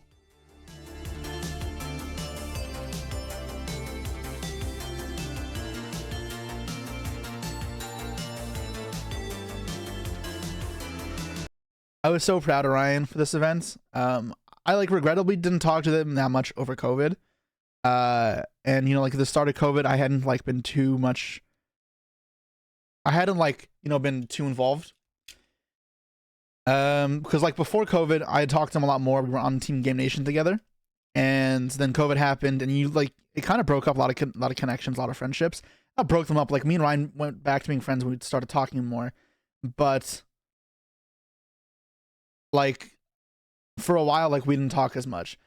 And before COVID, he had been to several events where he just bubbled out. And the problem Ryan had a lot of the time was nerves. And there was something that he needed to get past. And seeing him then coming back from COVID, having a few years to age and get out of the nerve stuff, because he was smart before COVID too, but just it definitely held him back sometimes, was some anxiousness, anxiety. And then do this well. The WCQ was very happy for him. Obviously, he was able to keep it up though.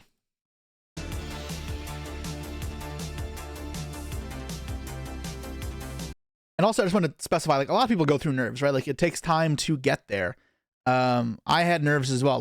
We've talked about how I threw the top 8 match to go to Worlds in 2016, and this was my 4th top at this point, or 3rd top. The pressure was so bad, and one huge dispute earlier in the turn or in the game or match, whatever, threw off my focus. And you can make excuses for that's why I was shook and I made a mistake. But that is not an excuse when you want to play at the absolute highest caliber. So, it's something that a lot of people have to build through. Now, everyone is different. They outgrow it faster, or they start off worse or better.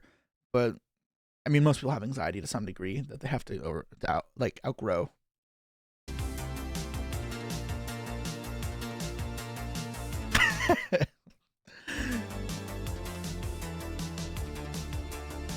I'm sad.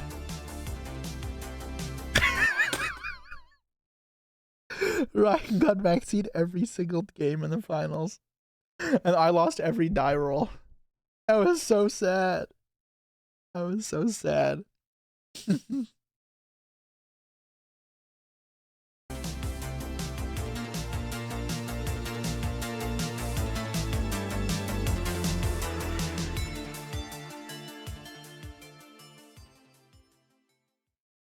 Some players in Yu-Gi-Oh win everything. That moment was so funny. It was I don't have nerves the same way I used to. I became so used to it. But Worlds, it brings back that childlike pit in my stomach, I guess. I don't know. Because I've outgrown that. When I'm in the finals of a YCS now, I don't feel that nervous. And it's a huge edge for me.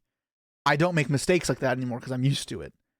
But at Worlds, especially in the finals, holy shit. I remembered it was just being 16 again in the top 8 of the WCQ, being a match away. And it was so gross. It felt rough. And then when you have the bad luck happening, it all comes against you, everything's falling apart. It is not funny for us. It's just devastating. But obviously, a good part of Yu-Gi-Oh, a big part of Yu-Gi-Oh is being able to move past it. So I'm not hung up on it. I hung up to an extent, but I'm not gonna dwell too much on it. But yeah, it's very emotional, right? For us, it is not funny. Yeah. Everything. Some build the most incredible decks, define the meta, or they make content. Maybe they provide the best tips and know-how. Ryan Yu's simple claim to fame is that he is really good at card games. Like many people who first pick up the Yu-Gi-Oh card game, it's for kids on a playground. You bring your deck of 100 cards in a plastic bag and you play whatever you want. And I'm pretty Very sure Ryan little started off like people this. in their Alec. childhood would even take the next step. But Ryan and John Wilkins' story was a lot different. So me and Ryan got in at the same time through a mutual friend. Both of our first tournaments. Yeah, I'm about to say this is Alec. All the old Toronto people who've known him since they were kids, like Ryan and Alec, we call him Alec. But now it goes by his like actual name, John, a lot more. YCS Toronto 2015 in the finals. He beat me in that one, but that was kind of like the first taste of like. Ryan still talks about this in every video. What video? Wait, what talks about what?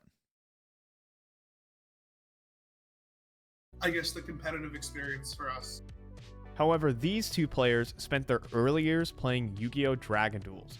Those 13 years and younger could play in these tournaments versus other juniors. And no, they weren't just competing for fun. There's a chance to go to the Dragon Duel World Championship.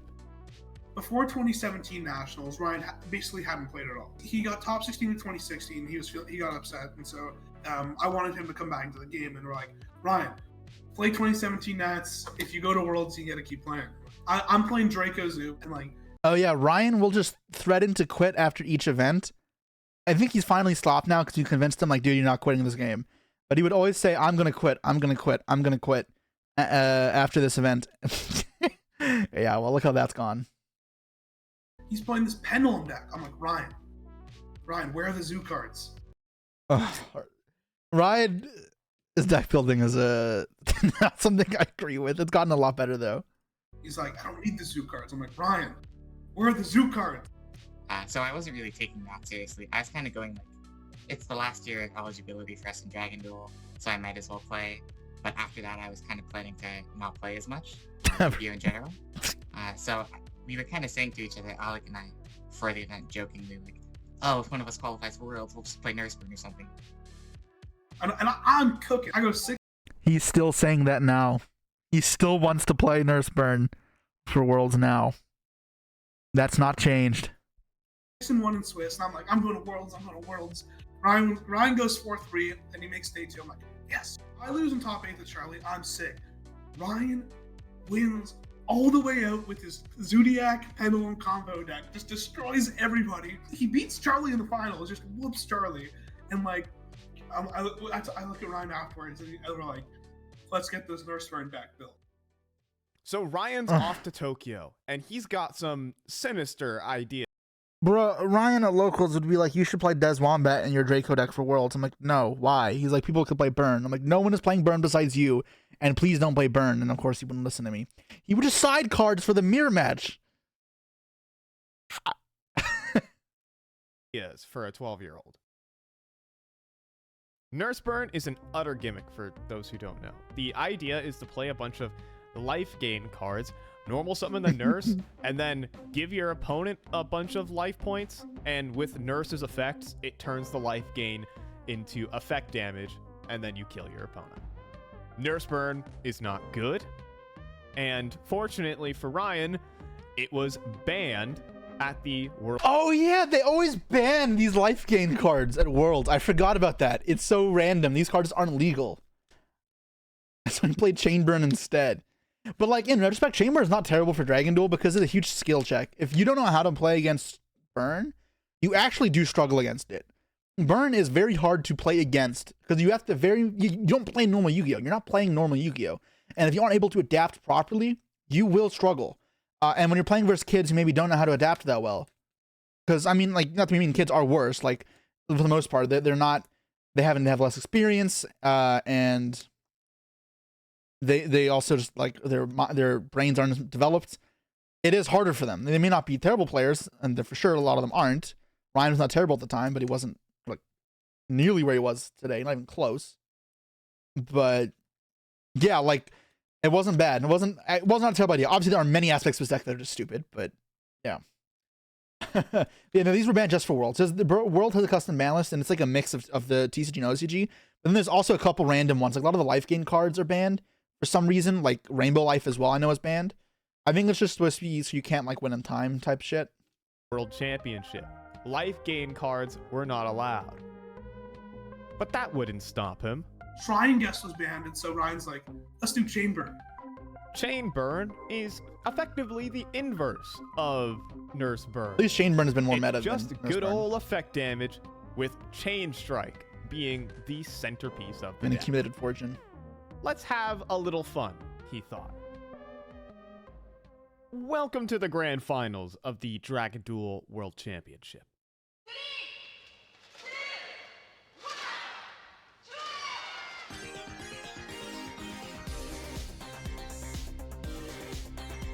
This was such a fun finals to And watch. the way that he built this deck was he's like, ooh, I like this card, I like this card, ooh, Dice Jar. That was just a card that like a friend of ours from locals liked. And Ryan's like, you know what, it can burn for 6,000. I guess if you're at 7,000, you negate it. It's Dice Jar! The fact that he was so ready and excited to try and resolve that on stream, I feel like is also That childlike, exactly the I kind love of, it. like, This is so that happy to play fun Dice Ryan Jar, that I know. dude. Combat attacks direct. Oh no, he pays something like to figure out how he can throw away some more cards. Next is the second chain strike. Oh wow. And as we've explained earlier, this is totally legal. I bet it is. Oh, it's desserts. Just desserts for 1,000. Does he have the trio for game? I don't think he would activate just desserts He's if he got it. didn't. Ryan Ojama Yu, Trio. Just Yep. desserts with Ojama Trio. Yeah. He's got a Ojama Trio as well. Oh my goodness. Wow. Beats any burn cards. I don't know about that. Just Desserts is chained. activated. I don't think you do in this Secret case. Barrel is chained. Trio. Is there Ojama a Fortune Trio. chain strike here? Trio's next. 18 and 2,000. He can still try to get some damage in here. And targets. Reckless Greed. Oh. Reckless Greed. The light one is. So I can't remember how this game goes. He activates Card of Demise. Oh my goodness. Dude, card demise. Oh my Wow. god. Unbelievable. Still one turn left off Reckless Greed. Is that Did he pick up 2 double Dark Holes? Crap cards? Presumably, otherwise he wouldn't be playing it. Yes. Does H definitely have the crap card in his hand? I thought I saw it. So secret.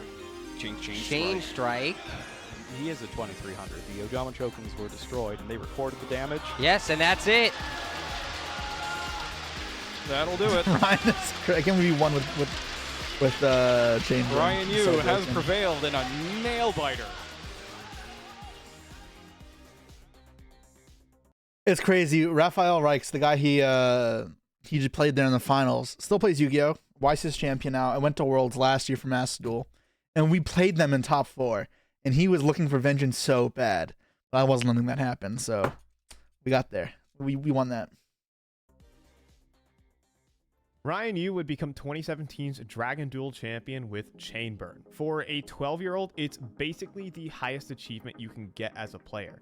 It's not like he wasn't capable of playing a meta strategy, but he just decided to have fun, and boy did he. However, there's a catch with this World Championship win. A good one. When you win the Dragon Duel World Championship, Get you aged are up. automatically invited to the next year's World Championship as well. So my intention really before Worlds was just, okay, I'm gonna have fun playing this troll deck, and that's gonna be it. I was still planning after going Worlds on just, you know, quitting, not playing the game anymore, focusing on school, I guess. So at that point, my mindset was kind of like, I guess I have a reason to play again. The problem here for Ryan is that he's aging out of Dragon To play the Duel. main event. So he Yeah, would I be played him in that invited Worlds. to the TCG main event World Championship, where he really needs to prove he can belong versus all the best players. I mean, in I the don't want to game. spoil the video. I know what happens. This was his time to improve. He would sit down with the best players in Canada, start attending locals frequently still with John Wilkin. He would show up to the World Championship. Wait, what was it next showing there on screen for me? Oh, these were my accomplishments at the time. I'm sure. frequently. Damn, it's crazy. I thought I was hot shit back then. I sucked. My credentials were so much worse than now. But it's crazy how much different it is nowadays to be like a good player. Reich won a YCS recently, and he won it in January, the remote YCS. Still with John Wilkin. He would show up. What's being worse? What's worse, being washed or sucking? Yeah, neither's really too important. If you're not good at the game, who cares? To the World Championship next year, playing Altergeist, one of the Joker decks in the format. There's Joker no decks. playing footage, there's no deck profile, there's no nothing, at least of Ryan Yu. But he would get 9th place after Ryan and I tested for this event, and then we played each other. And I think I got him with a Ghost Ogre at some point. I Ghost Ogred him somewhere, and like really brutal. Swiss at age 13. But you would think the accomplishments would just start rolling in for the prodigy here of Ryan Yu. He was already competing with the best players in the world when he was 13 years old. But at the end of the day, Ryan still needed to improve. He needed the hundreds upon hundreds of hours that his cohorts also have. Oh, this is me. While being ages 14 and 15, you don't have infinite time to travel the globe, play card games all the time. You know, okay, I was not that much older than Ryan, to be fair. I was 17, but yeah. What place were you? I lost in top 8. I was first in Swiss, and I lost in top 8. I bricked twice. It was so sad. you're a kid at the end of the day. You can only play so many locals and attend so many events. But one thing it did do was truly get his name Ryan could travel now. I need to convince him to travel more, but yeah. out there. When he was 14 years old, he would win his first regional with Trickstar going 9-0. But evidently, he'd be a force to be reckoned with once he became old enough to travel to all the events. Still doesn't travel to all the events. He travels to like before we 3 a went into year. lockdown, a pivotal moment in Yu-Gi-Oh history happened. Konami had released a ban list. It was the end of TOS format. I've covered this in previous videos, I'm curious where but this is this going. is still probably one of the most impactful ban lists Konami has ever released. This is going into basically unprinting COVID? the last year of gameplay. Many people lamented.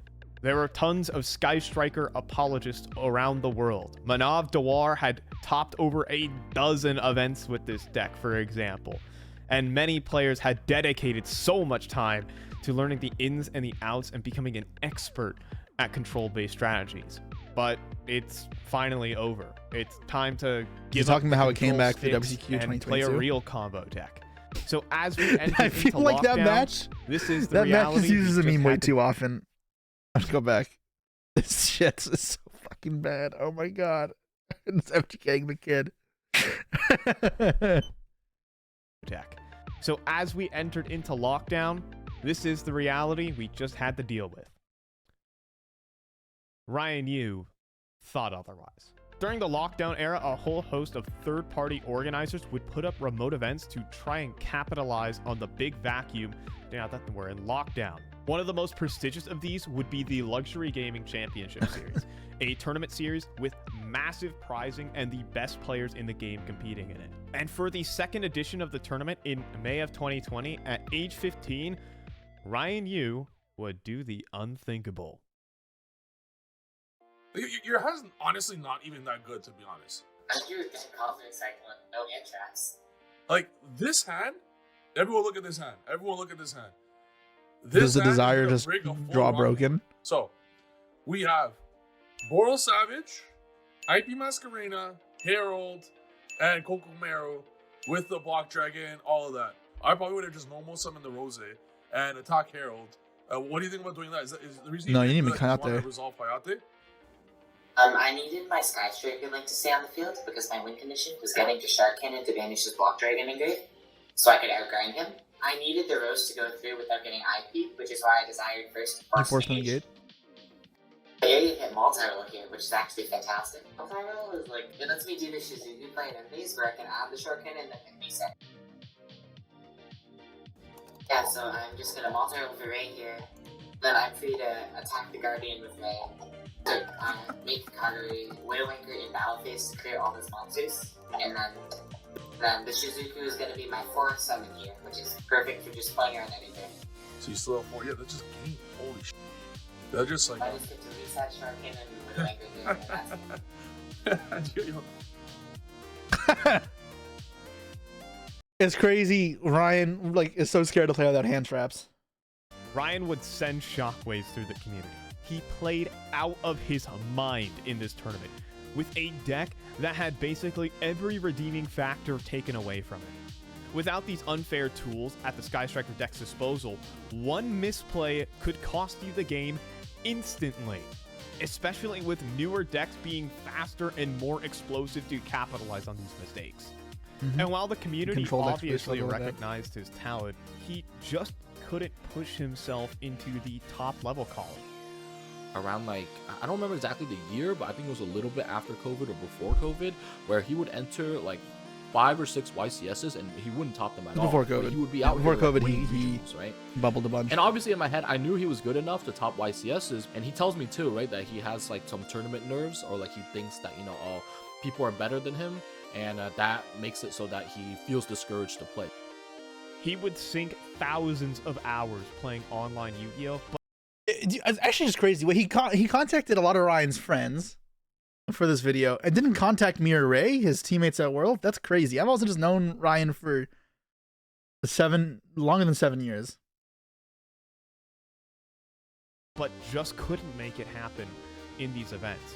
The remote YCS in 2021, the one that Pac won with Crankits, I played in that with Sky Striker, and I went 9-2, which is the topping record for that. Yeah, a bunch of my friends didn't top that. That's rough. At X2. But at the time, it was something that really demotivated me again, because I was putting in what I thought was a good enough amount of time to have like decent results. At that point, I was mentally prepared kind of to just quit Yu-Gi-Oh! Forever. And soon, for high schoolers, as we exit lockdown in 2022, schools began to return to normality. Students would return to campus, and so would Ryan. Incredibly, he's a normal human being. As Ryan was distancing himself from the game and focusing on real life, college, friends, and other, an old friend had to drag him back in. It was funny. I like messaged my mom or something to let her know that Nats got announced, and my mom was like, she's super supportive. She just booked it without asking me or anything. If I wanted to go, she just was like, yeah, okay, sure. So that was kind of a surprise to me. Like a good one, because I thought it would be nice to kind of go to one event at least before quitting the game permanently. And like at least have the experience of going to an event one more time. And so, it would be one last ride for Ryan Yu. Show up, attend with some friends, do a little preparation here and there. It's just a victory lap for old time's sake. He would assemble a testing group with YCS Portland 2019 champion Brian Chen and Kenny Nguyen to cook up what our good friend Jonah Singer would call playing his little Sentuki, his little Sky Strikers in the corner, just having. So 17-year-old Ryan Yu would roll up to the North American Championship. 2000. So, I mean, Sky Strikers went rogue at this point. People knew about it. Obviously, Poe had just won the YCS in Hartford with it. So, I mean, you don't dramatize it too much. It obviously wasn't like the tier 1 deck you had to focus on. People like Despia, adventure decks were more popular and are considered better. And then Sword Soul was also a good deck. But Rinsas was the sleeper pick for the event that actually would have been the best deck that we all just didn't know about. Some people played it and they did well, but that was the actual best deck. I played Despia. That was a mistake. I hate that deck. I get buried or anispelled every game. It's actually just so frustrating. But yeah, Striker was on the radar. Everyone knew about Sky Striker. It wasn't like this rogue deck, and people prepared for it for some degree. Maybe not on the main deck because it was not like the most common thing, but you would side for it for sure because Mind Striker was very much like real. Like it did well at Hartford, and people were playing in the regionals. So it's not like this deck that no one expected. Players in attendance. Welcome to the grand finals of the 2022 North American Championship. It was Hansei, right? Match. Let's meet our finalists. First up, we have Ryan Yu out of Toronto, Ontario. His favorite Hansei's also a super nice dude. Ruby Carbuncle. This is why I also know Ryan and I are good friends. Let's fucking go. Ruby Carbuncle? Good pick. He's played Crystal Beast as a kid as well. So, yeah. Ryan Yu out of Toronto. Both Ryans, Ryan Levine and Ryan Yu, both Crystal Beast enthusiasts, just like myself. They're based. Ontario, his favorite card, Crystal Beast Ruby Carbuncle. Has something to come. Cabazools. Hansei obviously won 2011 WCQ as well. That was the first year that Canada and North America were together.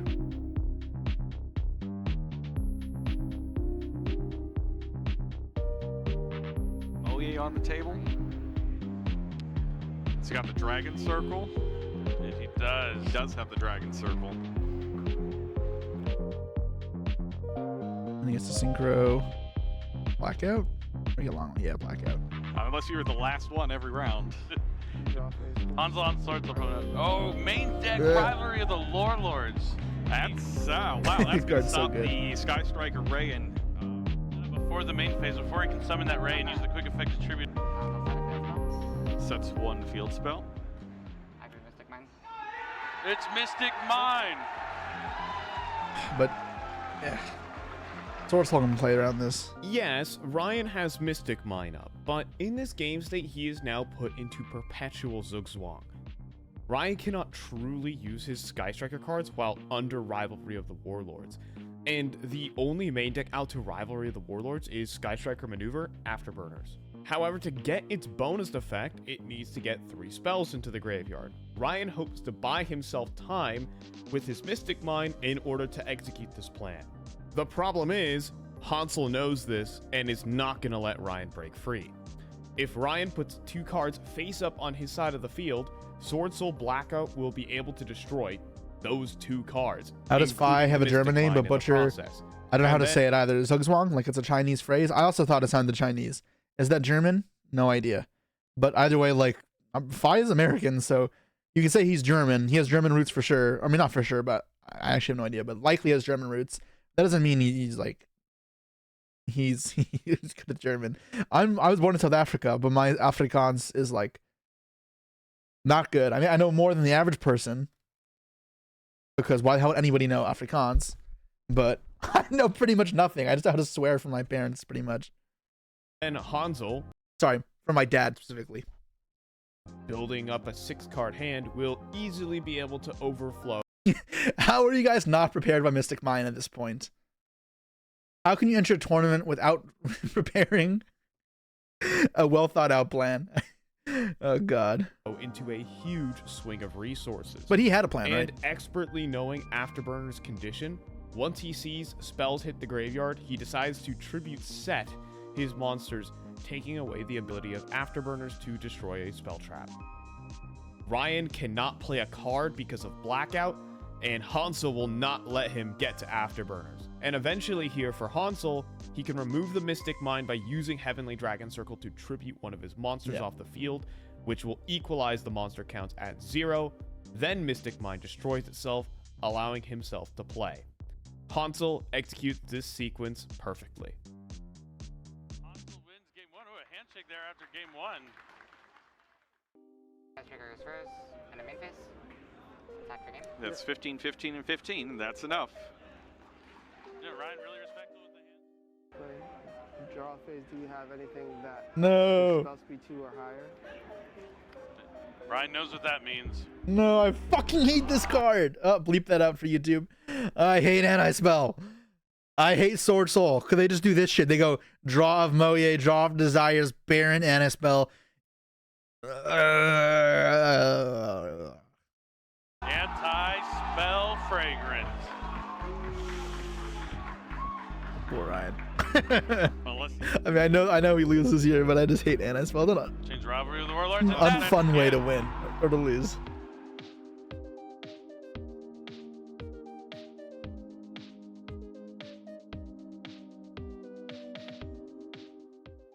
Ryan would get his first premier event top in the most ludicrous fashion. A runner-up at the North American Championship. It's definitely a placing I'm more familiar with now. It's one of the most, like, not rage-inducing, because you don't really get mad over Yu-Gi-Oh!, but, like, really makes you a bit spiteful to want to try to get the win.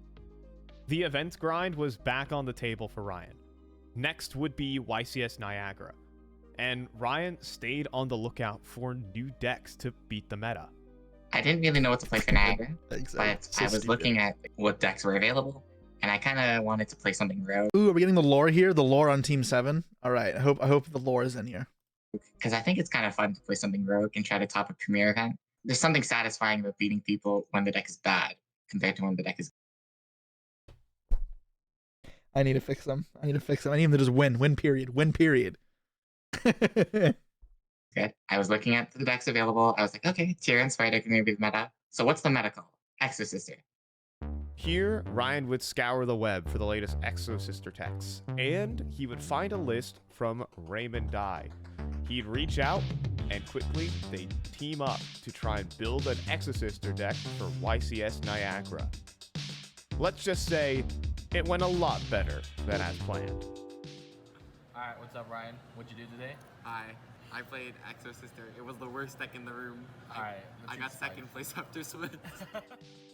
Ryan Yu would now score his second Premier Event top, now going back-to-back for the 17-year-old. And it also So my duo was like Asala when he was still playing, obviously the commentator. Asala beat Ryan at that event in top 16 or top 32. Top 32.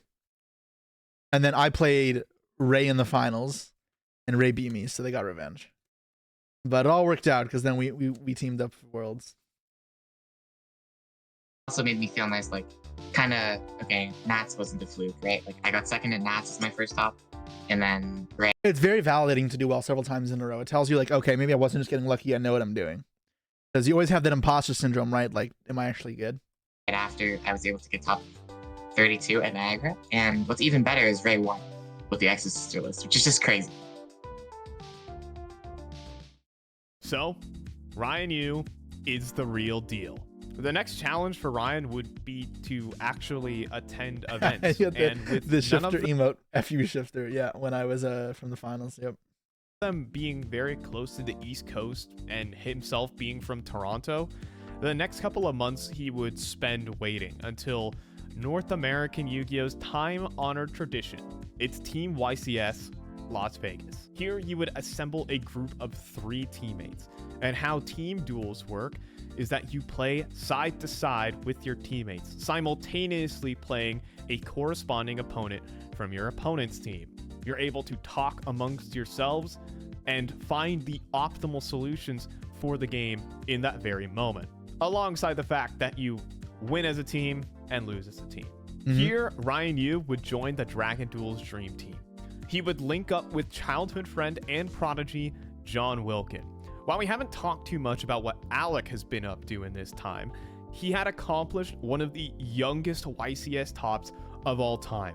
In 2018, he made top 16 of that year's YCS Niagara at age 14. And he has continued to be a top younger player than I since. was when I got my first Their top. third player would be Charlie Fudge, the 2018 Dragon Duels world champion, right after Ryan Yu.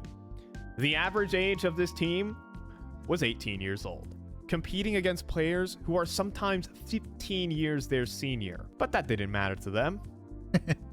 So while John and Charlie were about to unleash the secrets of the gimmick puppet lock upon all of Yu-Gi-Oh!, Ryan would go into one of Yu-Gi-Oh!'s most toxic formats, setting 5 and passing.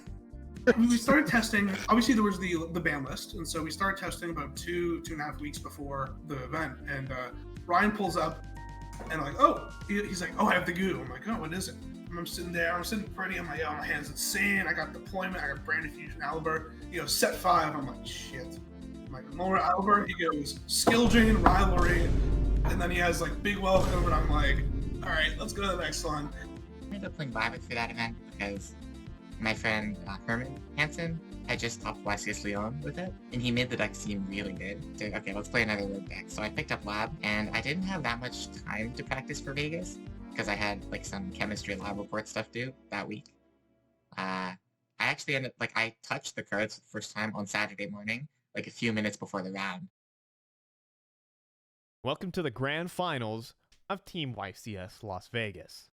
Zone locked.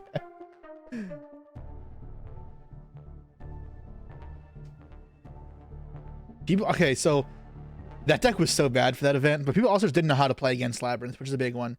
Lab is one of the best punish decks like around.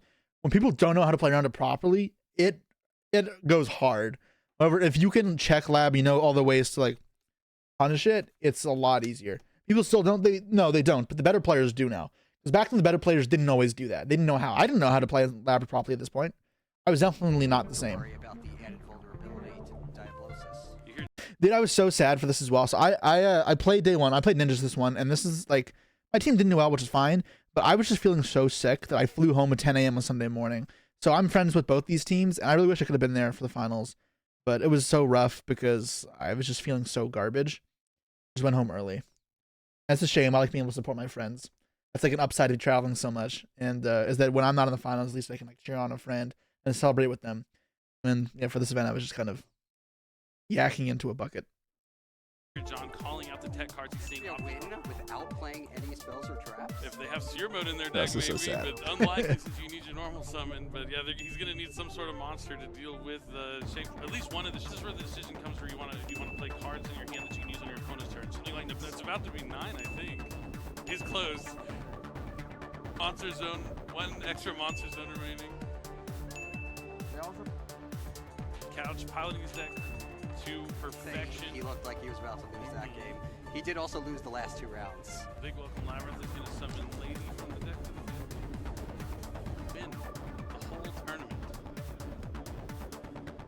Alright, Aluber adds. Oh! Aluber for Red. Ash Couch Blossom. has Red the fusion. Uh-oh. So the shifter definitely. Wow. Forget how much life points. 500, I think. It's either 500 or 600, but I think it's 500. But he has Nibiru. He has Nibiru. Oh, it's that not over was yet. what he needed. He indeed can attack. Levilion can't attack, but Albion can. So that's 3,000, 3,000, 28. And a game that looked unwinnable for John is turned around by Nibiru. Wow. And now they're going to a game. I forgot about that. 3. Nibiru throw. All right, now we're jumping in to look at what's going on here. And Charlie's game against Alexander. It looks like Charlie is in rough shape. And if Alexander wins this game, he will be taking the match. For one, it looks like Ryan's trying to compulse this to Rise Heart, and then that prompted Silverman to change Forbidden Lands. One of the best cards, I think, in the Kashira deck, because it helps you. So what's the birth? Allowing him to normal summon Fenrir without tribute. He's wanting to keep him off Rise Heart. He did get all his zones locked out, sorry, Rise Heart. How did he end up summoning 5 times? I don't remember exactly. Yeah, and then zone lock. His deck, locking up the last 2 zones with the Shingri-Eras. Nibiru or bust here. Yep, that's it. That's it. That's the for handshake. Alec. the double 9 look is so bad.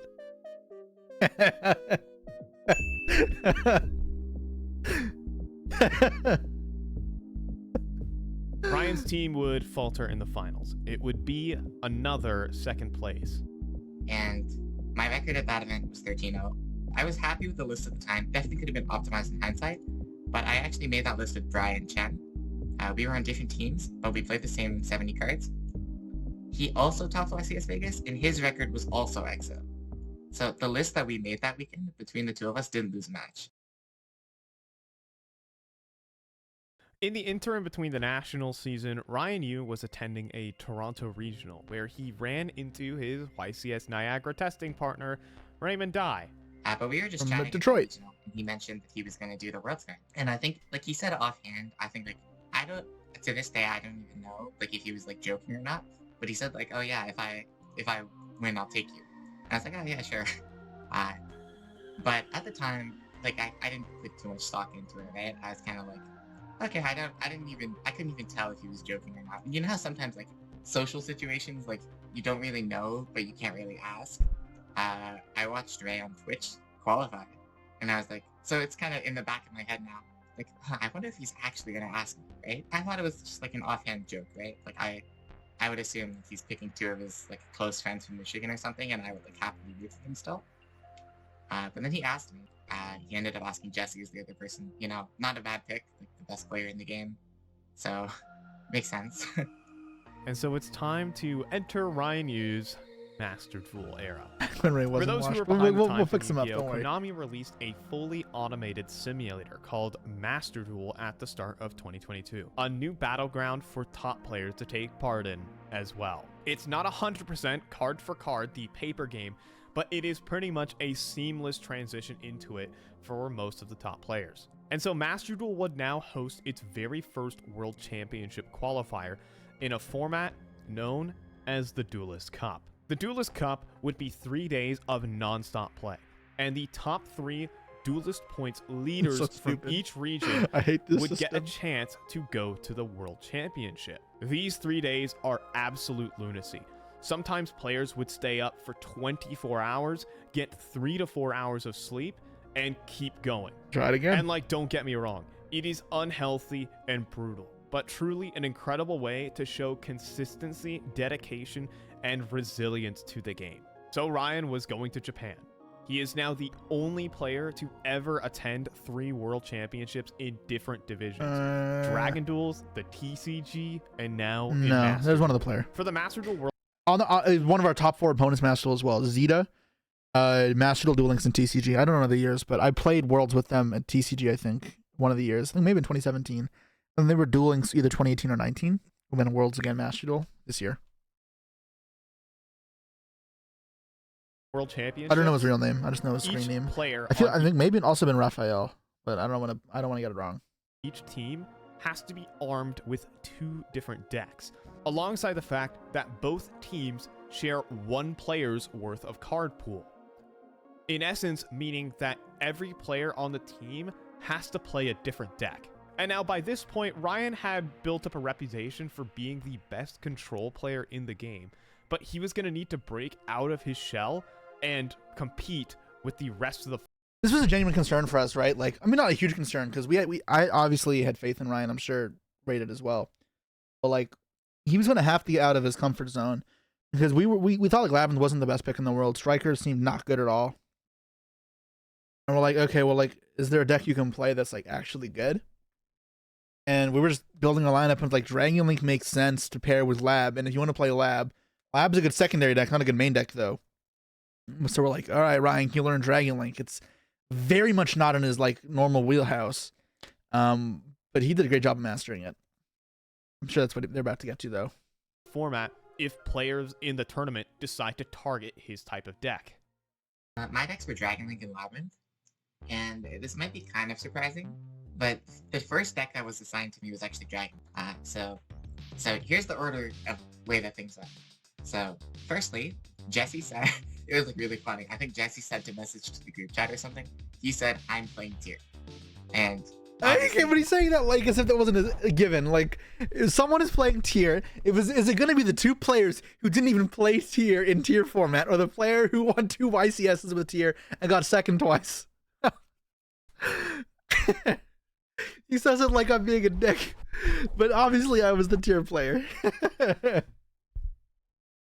And then I think it was we needed a Bestial deck, and it was Despia or Dragon Link, and we were like, I don't think Despia is good. No one is going to object to that. And then we gave Ray the Sprite deck, because Ray You're just missing one of the wins. is very comfortable with the Sprite deck in Master Duel and in the TCG. Like, he topped the 250th with it, and it was a deck that he was super comfortable with. And then our rationale was we wanted me to have a deck that I would play most of the time, right? But my third deck needed to be something that I could like default to, because game 1 of each set in Master Worlds, you don't know where the tier player is.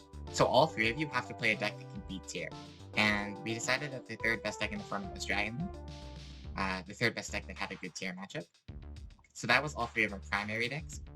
And then we picked decks secondary that we could switch to when we thought we would get hit with a bad matchup for the primary. Marincess. They call me Little Mermaid.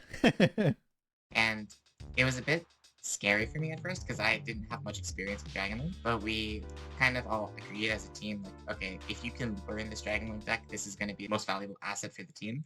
So I just started grinding Dragon Link. And he just played a lot of fucking rated. To shorten this segment down, welcome to the grand finals of the Yu-Gi-Oh! Master Duel World Championship. Oh, no, he doesn't go about all of it? Okay. Each team... Dude, the journey getting to finals is also just so crazy. Will play 3 rounds, each one versus... Jack is so tall, and Reach just hit it behind him. I've never seen that before. That's so funny. different opponents. Players are able to switch decks between their matches as well. In round 1, Raymond Dai gets off to an amazing start with his Sprite deck, assembling an overwhelming field versus Joshua. Ryan Yu is forced to go second into the best deck, Tearlaments. And while his Dragon Link strategy... Oh, Guansel messed up. And he gave us one draw. We had a draw of Chaos Space, and we had like 10 different draws that if we drew, we won the game, and drew goddamn Call by the Grave. I was feeling good too, because like, I don't like to take over someone's game as well. I mean, like, Ryan may figure it out as well, but like, I saw the opening, because I'm the tier player, right? I saw the mistake Guansel made. And I'm like, all right, Ryan, he messed up. Here's your opening. And like, I found a way for him to win off of a draw. And he, goddamn Call by the Grave. If you do Router, we won. If you do Tracer, we won. If you do Chaos Space, we won. Oh, we were so close. We were so close. Strategy has a this was such a crazy game to win as well. With the hand he's been given, it's not enough to slow it down. And Jesse Kotton has to cue his Tearlaments strategy, going second into the literal Tearlaments counterpick. Exo Sister, the anti-graveyard deck. Emra is able to win his matchup after setting up an unbreakable field. I mean, if I draw Talon's Droplet or Super Poly, I'm like fine in that matchup. I just didn't draw it, so yeah, whatever. 2-1 to Snipe Hunters after round 1. However, round 2 is about to flip the other way. Jesse Kotton gets his Tearlaments mirror match, and after a maxi, is able to absolutely disassemble all of Quantel's resources while going second, basically putting him on 0 cards. Jesse Kotton is the one. Dude, I remember Ryan finishes his game, and he keeps trying to talk to me, and I had like 7 seconds in the clock, and he thought I was Quantel, and I have to tell him, bro, shut up. Because like I needed to focus and make sure I didn't misclick or like time out, because I had like 7 seconds. And I remember just being kind of rude. But I remember thinking, holy shit, I cannot, if I punt this, I will never live it down. Person on earth you would want in a Tearlaments mirror match, having probably logged over 1,000 matches during his TCG dominance. And Raymond Dai is out having some fun versus Emra's Labyrinth deck. Ray's Sprite deck, we identified was really bad into trap strategies. And here's where like the metagaming of the format kind of comes in. We gave him a Sorcel deck with main deck Rebirths, Lightning Storms, Feather Dust, like basically just an anti-lab Sorcel deck. And that was actually like an idea that I think we're still very proud of. Because you can kind of like, you kind of have to make reads or predictions like what your opponent's going to cure, right? Because it's open information. You know what decks they have, they know what decks you have, so you kind of have to mind game them. And both times we got the call right for Ray's Sorcel deck and paired it. It did. Yeah, we were really good at that. Also, the other one is his lab deck, Ryan's lab deck. The one thing we weren't confident enough is me switching to Marincess versus the Despia decks and the Branded and the Dragon Link decks. I probably could have switched in the final game versus Josh, though I think I still would have won if I just played it properly. And like they also, but that also wouldn't have mattered. They both lost as well. But either way, like I could have won that. Maybe if I played Marincess more easily. Maybe other games as well. But most of the time when my opponent played Branded, they also played Exo Sister, which is I think a terrible combination because they're both supposed to be like tier counters. So I played. So when I saw they played Exo, I'm like, I'll just play tier into it because Marincess into Exo is not great. And I think tier versus Exo is actually still favored for tier because you go first, tier's just auto win since they have shifter. And if they have shifter, they still don't auto win. And then if they go second, if I drop Poly, Talents, or Droplet, and then or Desires into them, or even Maxi Resolves, I'm comfortable. So yeah, like I played versus Zeta in top 4, and he Exo Sister and went first, and I destroyed him so badly because I think I had double Super Poly that it was like, ridiculous. And then I maxied him as well. I think he just got so brutally destroyed by like because I drew all the spell cards that it should just prove what I'm trying to say here. But the other like thing that we were proud of is Ryan's lab deck. It wasn't Furniture Lab, it was Trap Lab, and it was built more of it was a counter pick to decks that we felt the Bishals wouldn't be good against and the Dragon wouldn't fare well into. And every time we picked the lab, it won. And I think we had a good call of making the right calls for the lab deck as well as when is the Sword Soul deck. Into a lab deck finals against Emery's lab deck. We put in Ray's Sword Soul deck and he helped feather dusted him.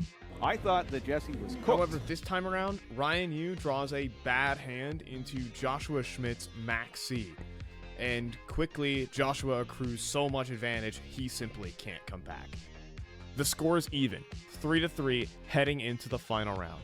Jesse Kotton matches up versus Joshua Schmidt in a battle of the titans for sure. Ryan Yu will face down Emra, and Raymond Dai takes on Quantal. To make life even worse for Ryan, he gets another terrible matchup in the form of Exosister, with extremely strong matchups versus Tearlaments and Dragonlink, but kind of struggling versus the rest of the field. Ryan has gotten unlucky. So the issue was we were thinking queued Labyrinth, and obviously like if we knew it was Exo, we would have queued Lab maybe. The Lab's matchup as an Exo isn't great either because they can pick up our back rows pretty well because of Magnifica and Returnia, so it's not like it's that good of a matchup. And Dragon, if you go first, should still be an auto win, which is why we went Dragon. But then the bigger problem is if Emery queues Furniture Lab, because his lab, Emery had Lab as a second act, but it was Furniture Lab. If he queues Furniture Lab into Ryan's Lab, Ryan's at a huge disadvantage. Ryan is very good in lab mirrors, but when he's playing without the furniture cards and without the field spell as well, his deck is just not geared for the mirror, and we'll struggle way more. So it like we still aren't confident about this pick. Like in hindsight, I think it still was okay, but we opted to go Dragon here instead of him going Lab. That could have been a mistake. Three times in a row, and well, in Ryan's game, we also all lost our dice roll here, which is kind of rough. He's able to drop down a no, Emery was going to try play Ryan heads up in a lab matchup. Okay, but think about it this way: Ryan wasn't like this well-known lab player at the time. He got second at YCS Vegas, and he got top 8 at YCS Philly, both with Labyrinth.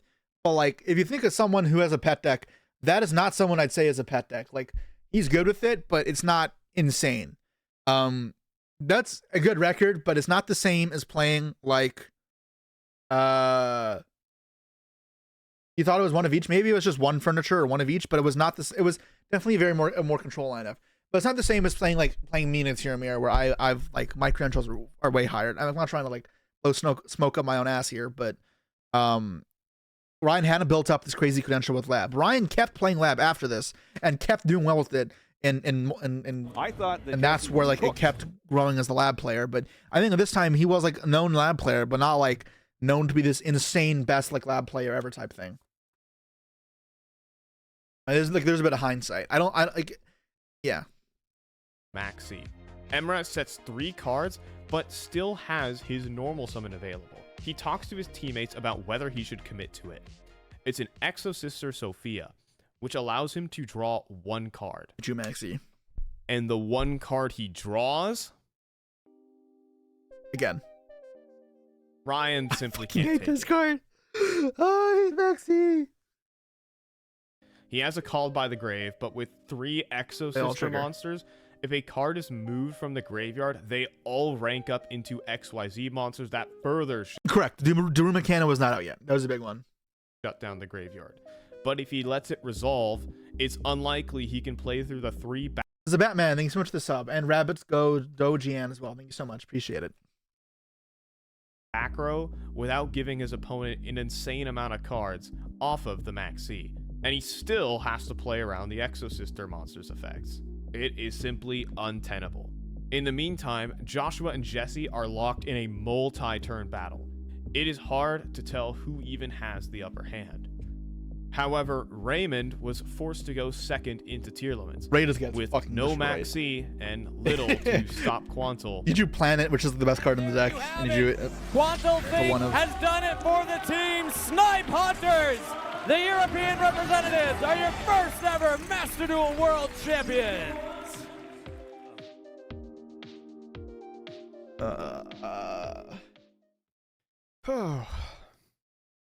How many more times can you say it is what it is? Ryan has yet to convert a single final, and perhaps one day fortune will change for him.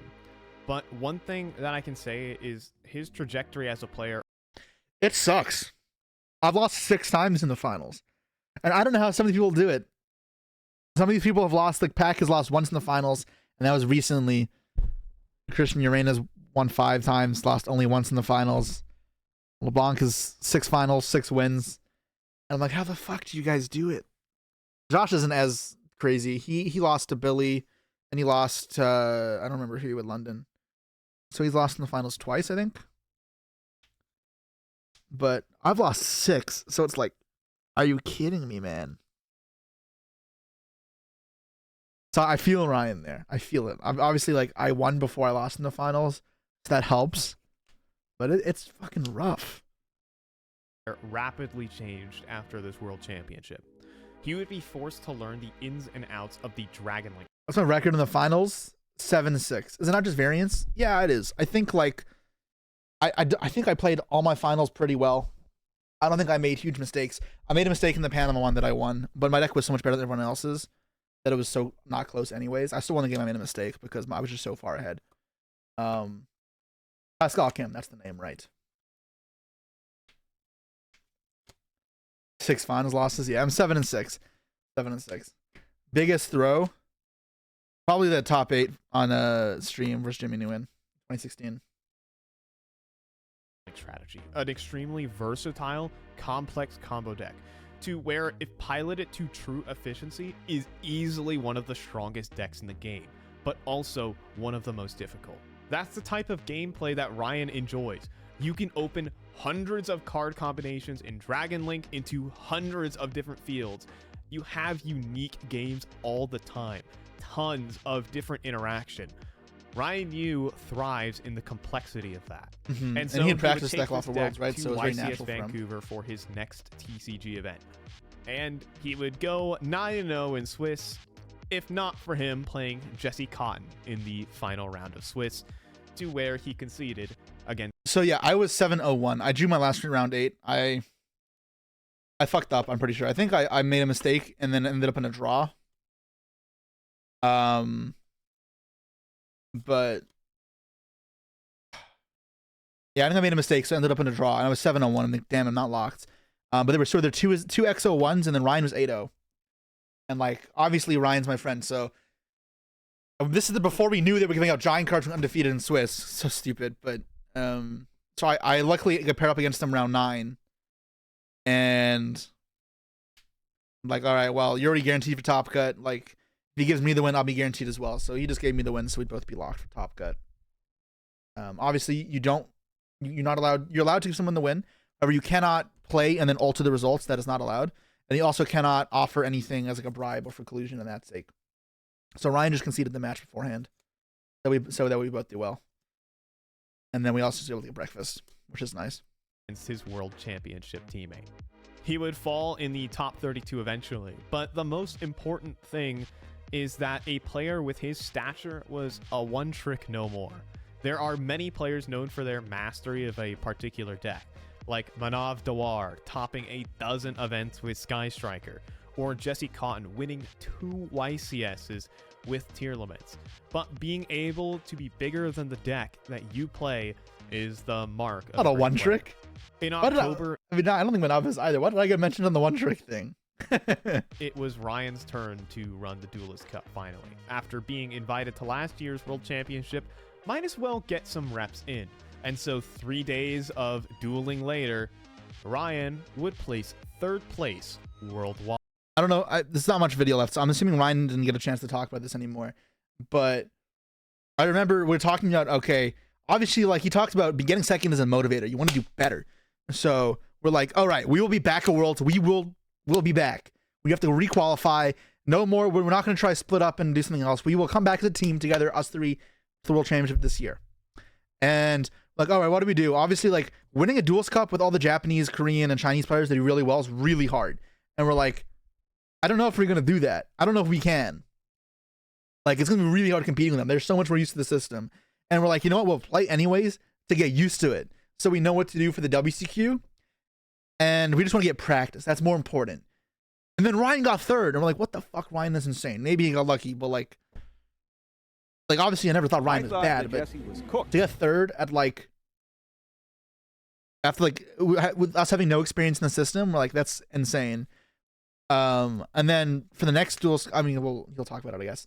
Unholy Fatman, thank you so much for the sub. 14 months is crazy. I appreciate it so much. Did I get a specific frame for the Garunix? It came framed. Wide. In December, he would have... I thought Ryan was bad. No. I said I never thought Ryan was bad. Maybe I missed the word. I was just saying, like, it exceeded my expectations. I never thought he was bad, but I also didn't think he'd get, like, 3rd at the DC Cup again. Another chance. And after another 3 grueling days, this time, bang. Dude, so we saw this, and this is like the weekend after Bologna, and I barely tested TCG, because me and Ryan were at the tournament, right? we said to Ray, okay, don't worry, Ray. Like, you worked your ass off to get us at Worlds, and we appreciate it. So we're going to do the heavy lifting here to qualify us back for Worlds. That's the plan. Like, I think if it came down to it, all three of us would have played the WCQ for sure. And Ray was still playing the DC Cups, but he wasn't like grinding the testing as much as us. But we would have got it done, was the point. Like, okay, we'll try to do all this DC Cup. Ryan got third. Maybe he can close it out. And like, I'll try as well. And then either way, it's good practice for the WCQ. We need to get back to Worlds. So we tested a lot. Unfortunately, I was sick. So I played this, and you guys remember on stream, I was just coughing, and I didn't face come on. I felt like garbage. But Ryan did so well. Fucking phenomenal. And then just got first. Broken. First place with over 10,000 duelist points separating himself. It was 1,000 second points. place. It was not 10,000. Absolute dominance.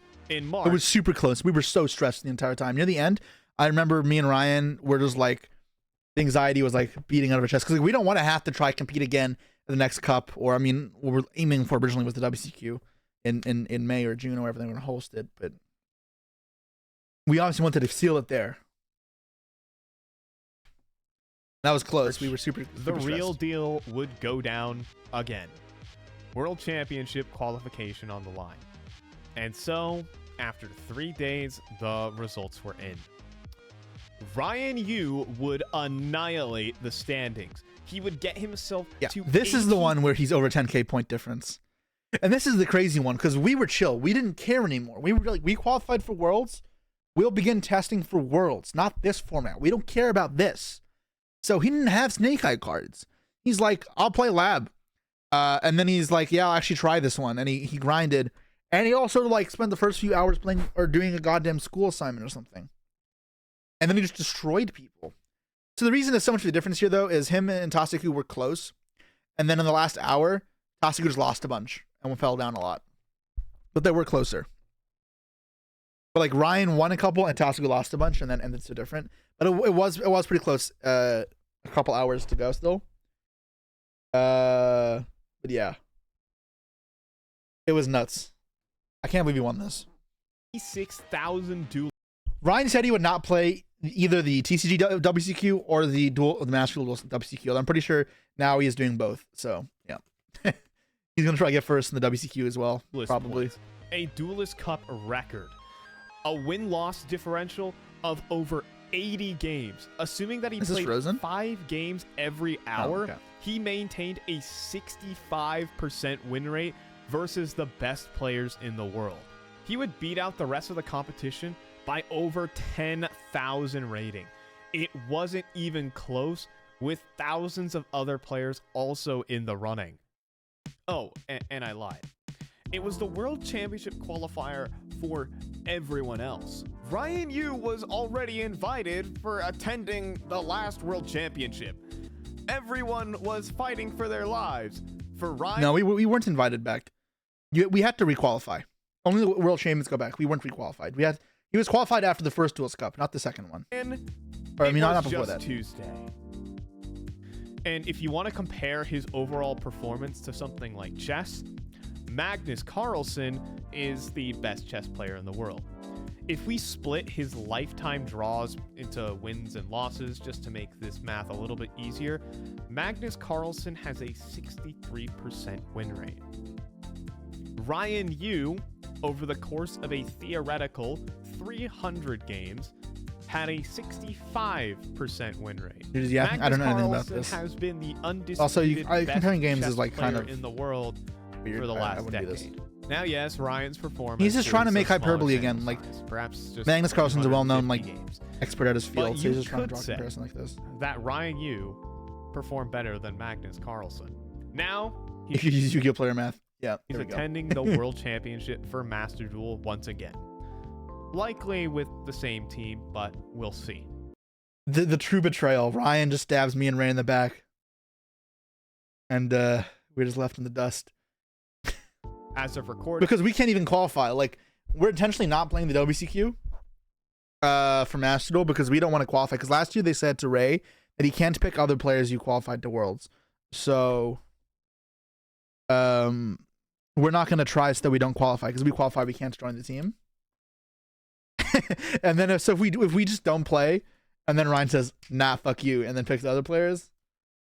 I don't think it'll happen. But yeah, that'd be just like the ultimate. Tu brute. Or I mean, that wouldn't be unless Ray conspired. But I don't know. Again, this is not happening. At least I hope not. Yet to be decided. How many hours do you guys do for Worlds? I don't know exactly. We're planning to put a lot more in this time, so it's really, really fucking annoying. Fuck, I said, oh, god damn it, I keep saying the F word. I'm trying to put this on YouTube afterwards. But so last year I had a family trip planned to Greece, and it just happened to be before Worlds. So it was like right before Worlds, so it was rough. Like for a week and a half before Worlds, I just couldn't really play with them. I had to just only type in Discord. I was on a cruise. Internet was really rough. And I tried really good to join and practice, but it was hard. And this year I'm planning, my parents turned 50 this year. Both of them turned 50. And like they're super supportive to me. So I decided, okay, you know what? I want to show my appreciation towards them. And there's something we always wanted to do, which is go whale shark snorkeling in Cancun, something as a family. Because they migrate through Cancun during the summer. We've never got a chance to do it. And I booked a trip for us. Like the four of us, my family, my brother, my parents, to go to Cancun and do and go snorkeling with whale sharks. So I was like, okay, this is really cool. I have this awesome thing planned. But I'm like, all right, I don't want to do the same thing again where I'm leaving these guys high and dry for Worlds. When can I plan it? I'm like, okay, Worlds is always in like early August. And like, maybe I want to spend a week after Worlds wherever I am, just enjoying wherever Worlds is. And we didn't know it's Seattle at the time. So I'm like, all right, let's book Worlds. Let's just book my family trip for Labor Day weekend because my parents will have the day off.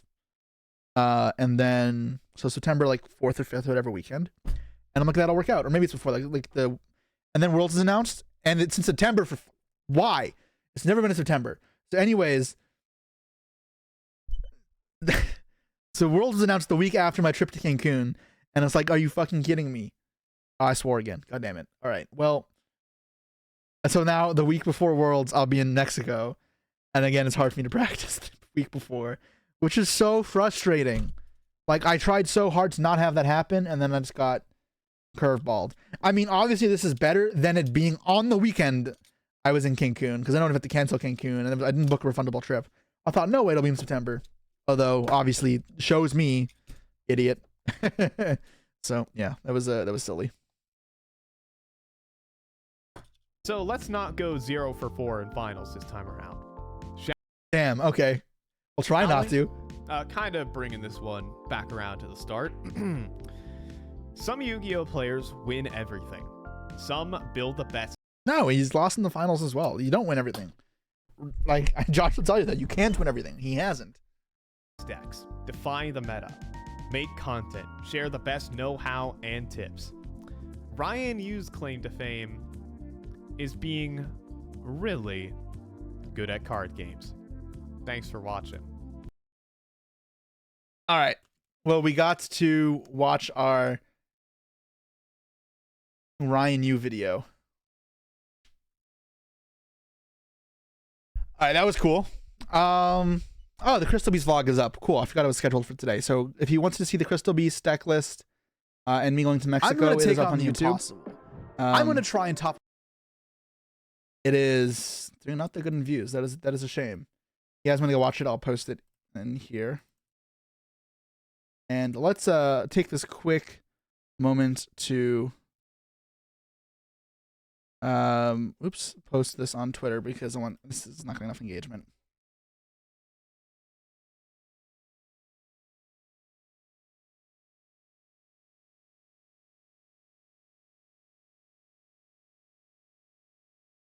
All right, there we go. Did I look at YCS already? No, so that's what I was going to do now. We are going to probably look at YCS Japan. Does anybody know where I can find it? Where I can find some of the footage so we can go over some matches, deck profiles, and such?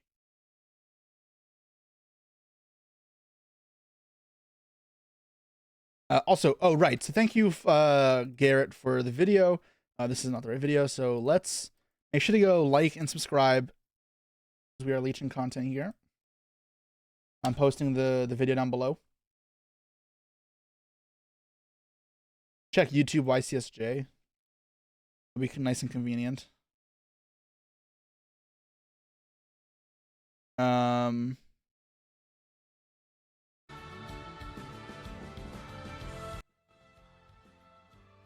So this is it, right?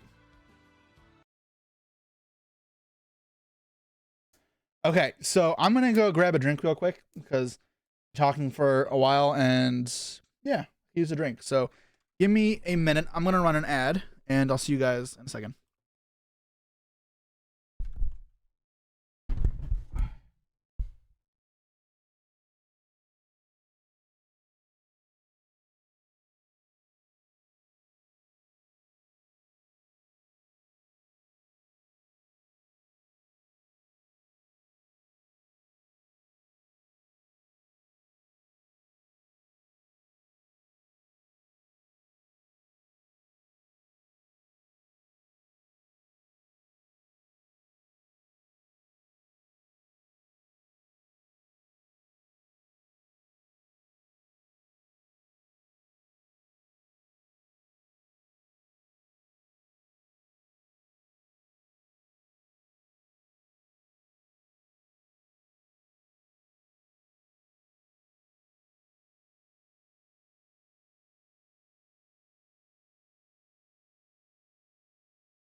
Okay.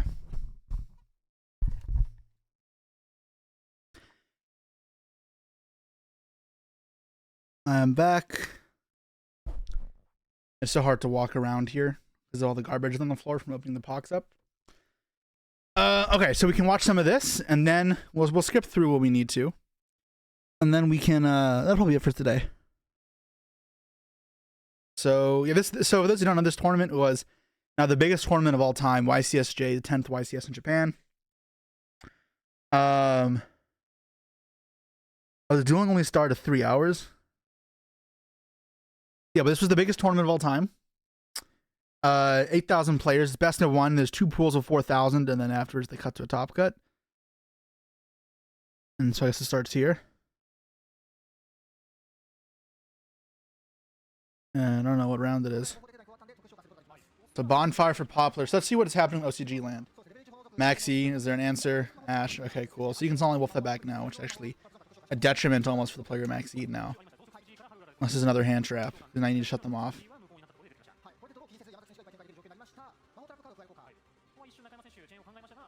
This is the semifinals. Oh, so did we only see a couple games? That's a shame. I thought we would have seen more.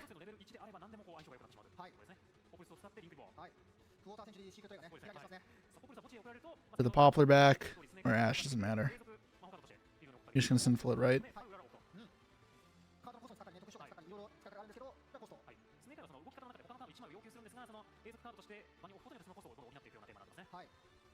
Ash effect.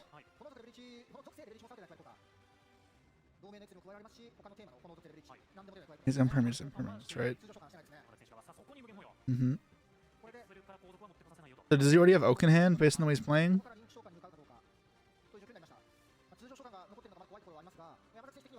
Because he searched Bonfire for Poplar. Not for, so he has a normal summon. He has to have, right? Otherwise, why didn't you just go Ash? Here's another Poplar. He's going IP. Are you gonna go Princess Summon back? You go IP Princess Flamebird? That's probably better, right? Yeah, that's better. So you go IP Princess back the Ash. Ash end itself with Princess, go Flamebird, put back thing, yeah.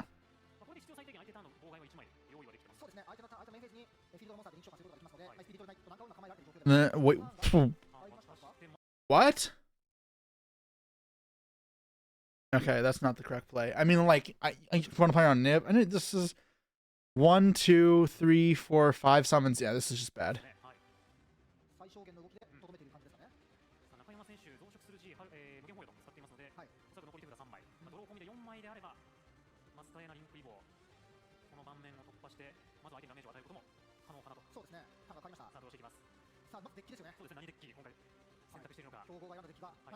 They stream top 16. Well, it's still long, so we'll watch this and see how it goes.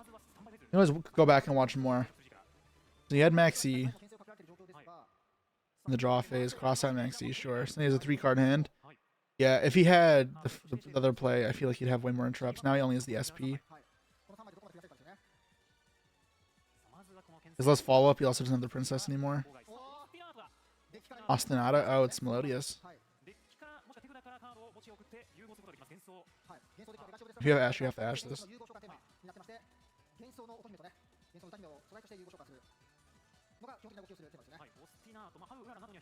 And let's go through. Okay. It's Baka.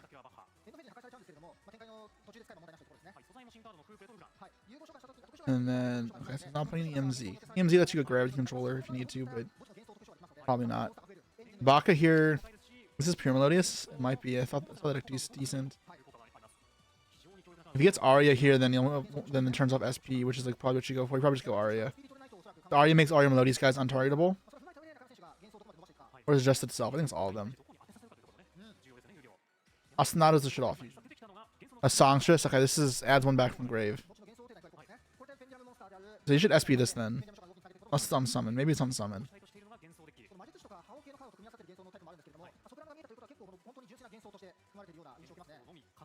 Yes, maybe it's not, and then yeah. A special one from deck, from grave. From hand or grave. Yes, summon back that to search. It must be on summon, otherwise this play wasn't very good into SP.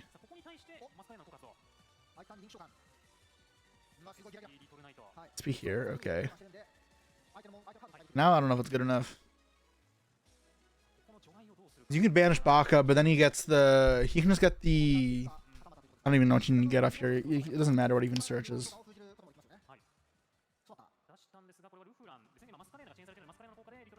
It's an ignition effect.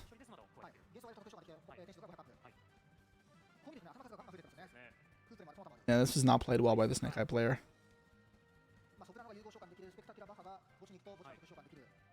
Because now it's too far gone. Like he can still fuse, Couplet can still search the Concerto, and then still keep fusing away. That especially summons itself, right? Okay, so I don't know if you can use multiple on a turn, I don't know. I have almost one of them. This is gonna make Bloom, the link. I tested Melodious, not too much.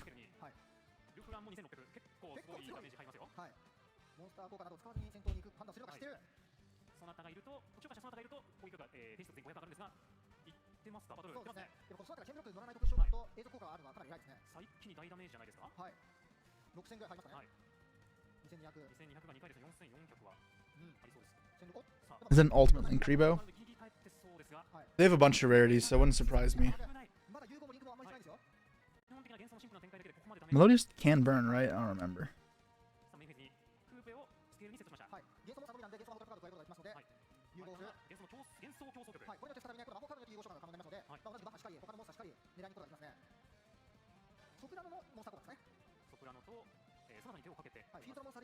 Is he gonna make Bloom here?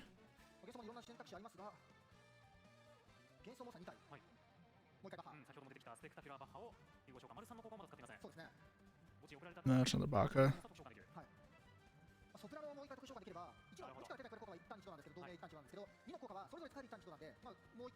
If you leave the Baka up, then it stops them from negating your effects with Ash. Although you definitely would have Ashed already. It doesn't stop Valor.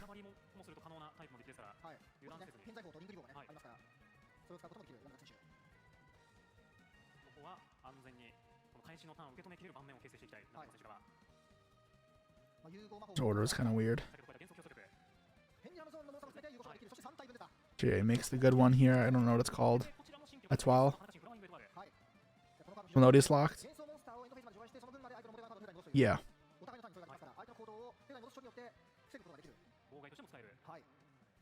Akazawa's Valor too? I don't think it does.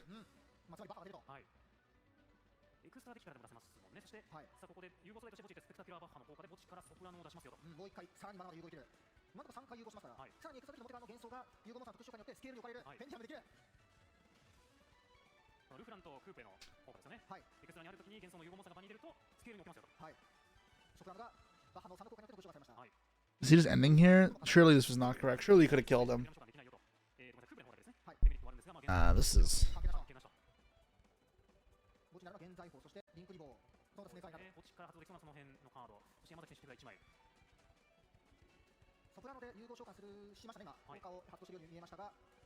Doesn't make sense.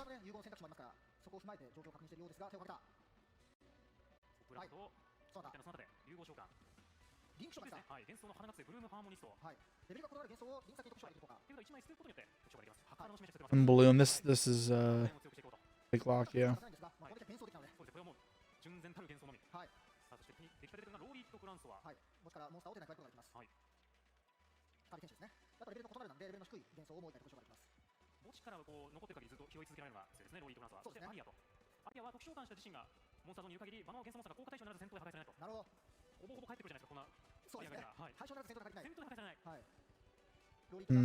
Yeah.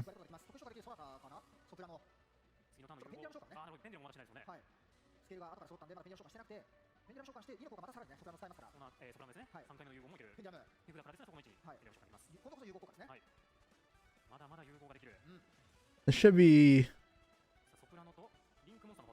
What does he make here? Oh, he's just fusing.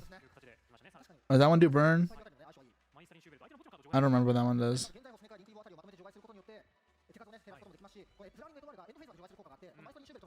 They still wear masks in Japan. A lot of Asian countries wear masks. Oh, this is the triple DD Crow, right? This is the triple DD Crow.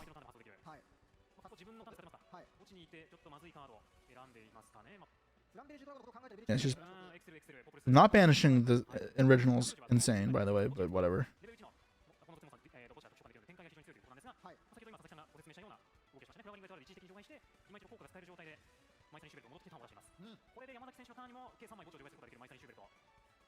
Yeah, supposedly there's no poplars left in his deck as well.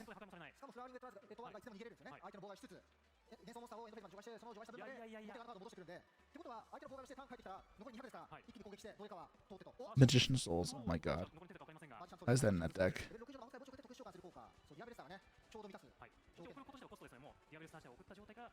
But that turns on original, so you probably have to banish 3 here from the grave.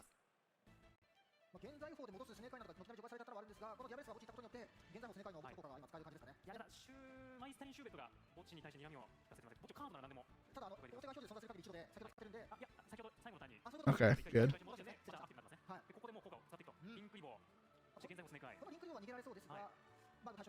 You should banish the witch, player on Celine.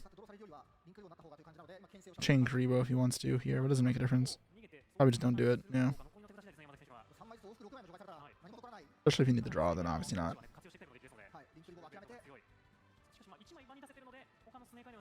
Just passes. Okay, he's just dead.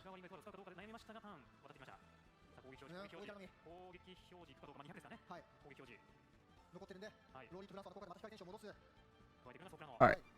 Just attack, right? More combos, melodious combo.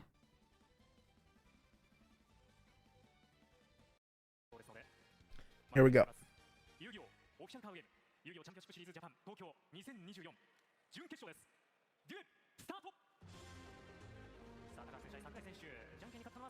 All right. Let's see what this is. Oh, Salmon, great. Okay. So this deck is obviously a lot better now, but isn't it good enough? I don't know. It's probably still worse than Snake Eye.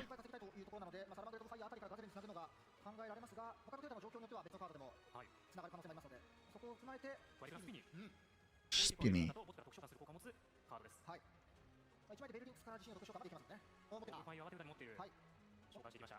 Probably he has to already have Gazelle, right? If he did this order.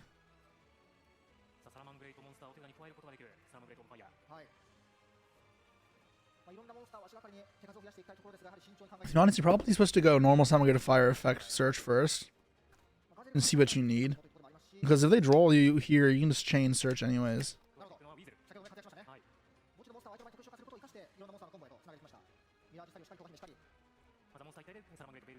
No Maxi. Oh, never mind. There is a Maxi. So what do you do under Maxi here? Just pass? Nah, there's no way you give him 2 draws for that. Oh, just give him 1 draw. You remake Balinks. That's fine, I guess. Look at his hand. A draw 2. Okay, he's trying to draw your own Maxi. Did you Ash? Alright.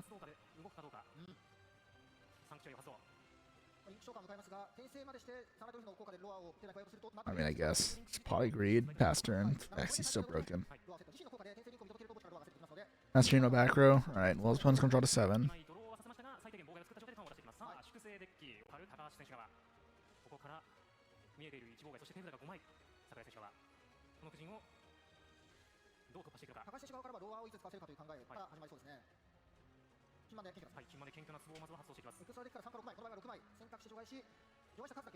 Is looking at the hand not correct here? No, not always. There's very much a merit to this.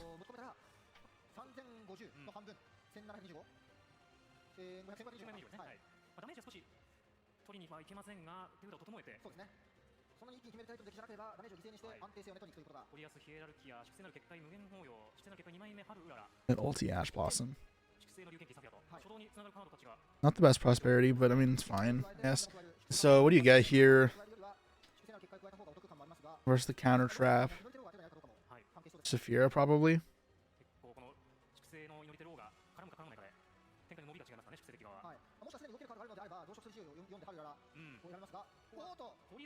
Okay, he already has Diviner. But now you get counter trapped for sure, right? On Diviner. Because turn off the why? What? Hello?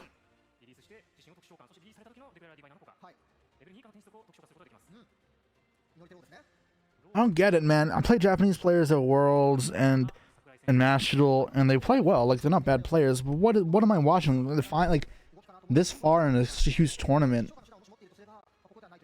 Yeah, we know he drew up talents. We saw him draw up talents. But why would you ask this? You know he has Trias. Like, you knew this was going to happen.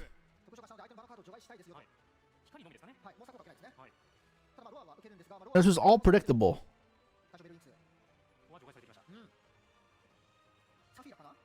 Now he just dies. Isn't this the beginning? No, it is not.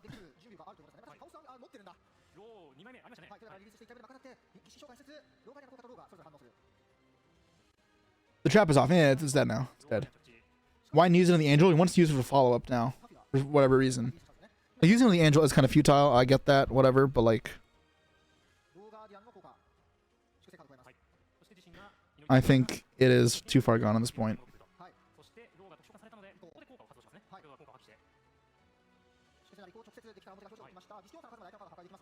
Tournament's best of 1. It's all luck.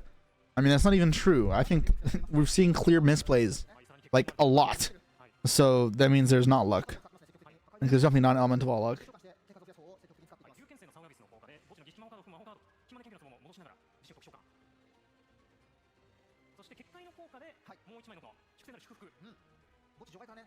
I thought I was gonna watch good Yu-Gi-Oh! I thought 8,000 man tournament cheated the best of the best in the end. It's kind of rough. Not gonna lie. Let's play another card special from the deck. Oh.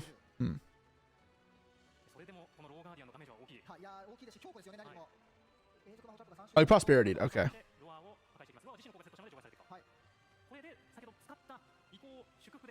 Alright, that made sense. That was well played by the voices player, I guess. This should be like relatively over, right? You got the negate, the pop. You can ritual summons while your opponent's turns. You double Sarvis. Yeah, this one's just over. Sal's not good at breaking boards. Oh, Max Heat, does Salad win? Probably, yeah.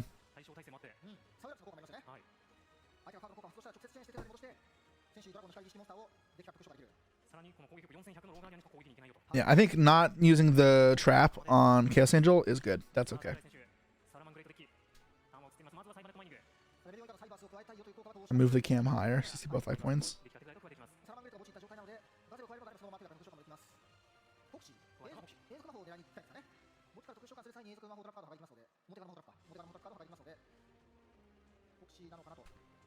And Pie's in the OCG, right? Yeah, it is.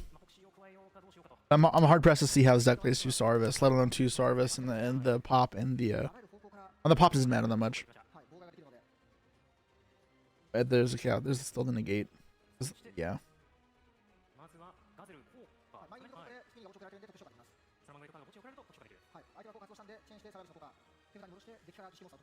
There's a Sarvis out.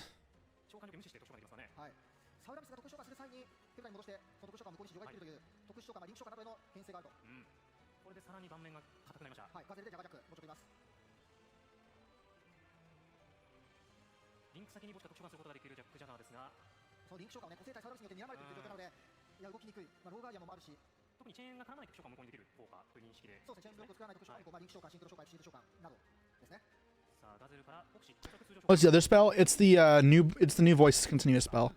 It adds back from grave, lets you ritual summon on their turn.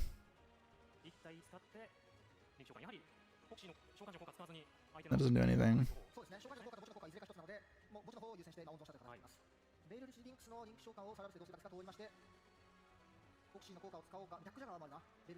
The Salad player is going to try bait stuff out, but like, if the voices player has any patience and just holds the negate for meaningful cards, then he'll win.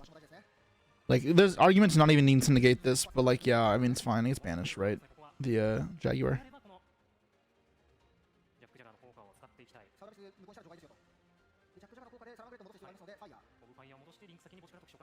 Yeah, this doesn't matter. You trigger that. You tribute the low. Or if you want to be like safe, you tribute the Sarvis. Yeah, and then you got the Sarvis again. Oh, it's the second low in the grave, anyways. Okay, yeah, this is better. And then you place another protection up.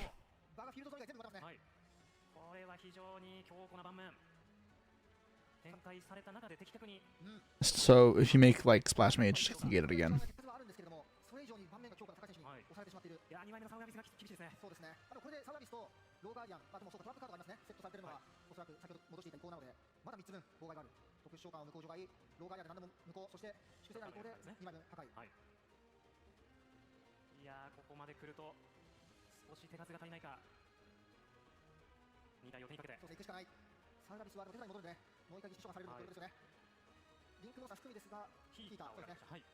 Okay.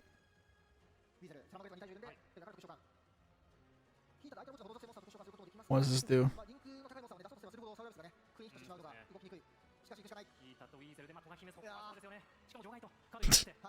Yeah. All right. Decisive victory.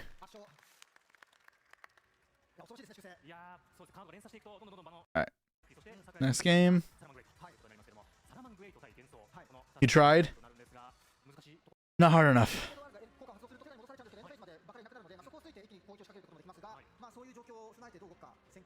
Just with the Snake Eye, or the Melodious player, right? Yeah.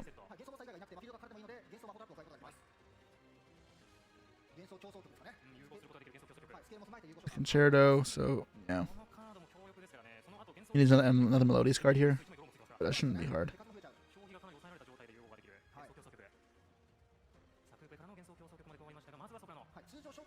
That's back from grave.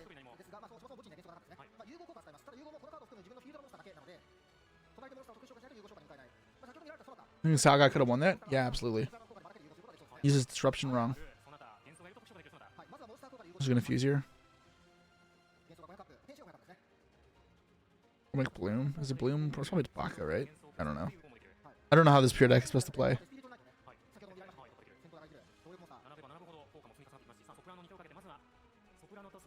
Big Baka. Alright. This bonus to read all the cards.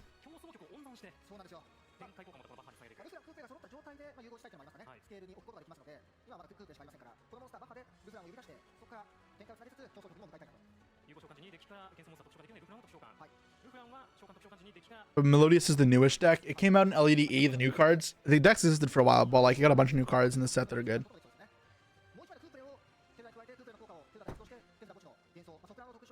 Like all 3 monsters on board right now are new.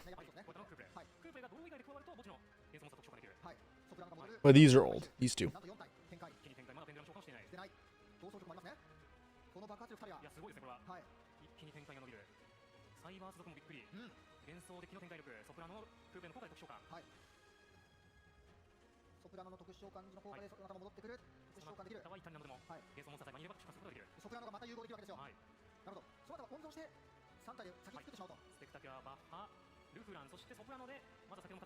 Salga gets a second chance? I have no idea.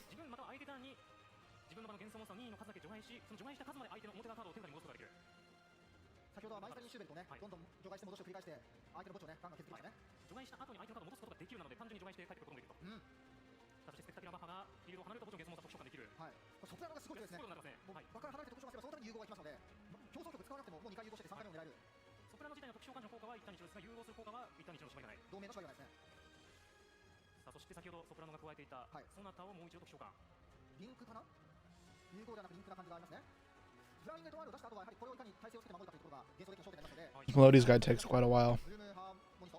And it's not even a combo deck. We're on 2x speed here. Come on. They don't really use time, but it is kind of frustrating. Like, I don't know what to even commentate over because it's kind of just not doing anything.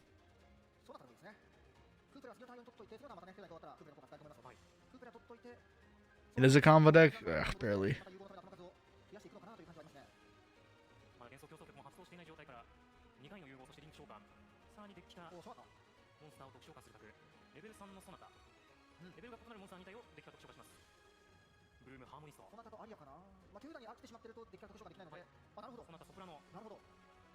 What's Melodious end board do? It's like a triple DD Crow and a board bounce. Like you can bounce a bunch of cards.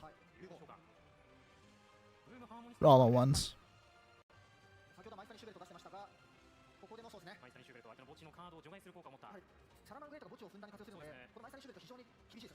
That's the triple DD Crow.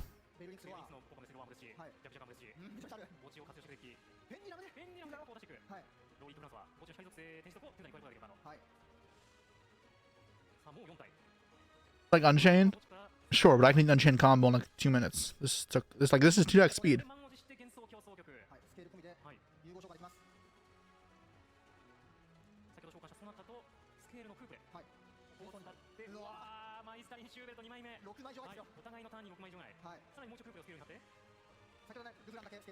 He's double the DD Crow, dude.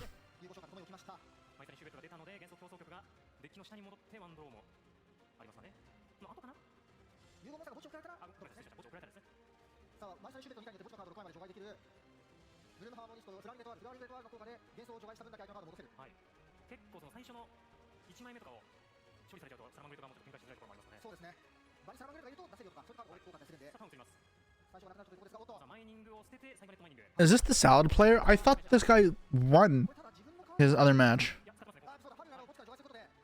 Hold on, I want to go back. Did Snake Eye win that somehow? He's just dead. How did he won this, right?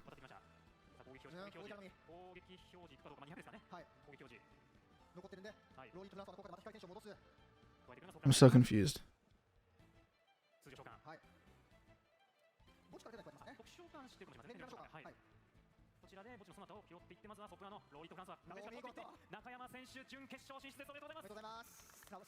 Yeah, he won. Next match, that is the salad guy.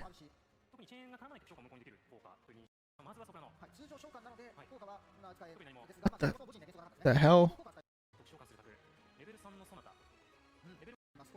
Alright, so sign of mining. Ash call by. Okay.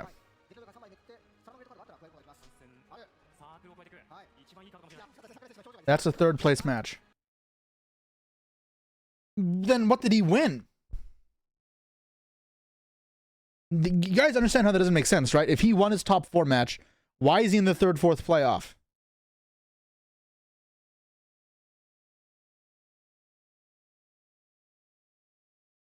That's what doesn't make sense. He lost off stream. That was top 8. He lost off stream. Oh, okay.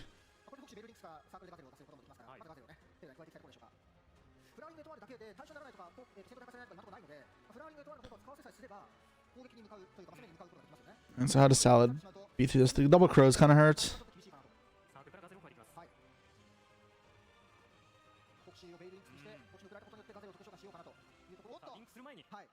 He's just bouncing it. Yeah, Salad's not very good at playing through this. He needs to have... And spinny. Yeah, nothing. This is just over? This is just over? Someone's at the front door. 1 second, guys. Let me check.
Alright, there's the package from my parents. It should be over though, right?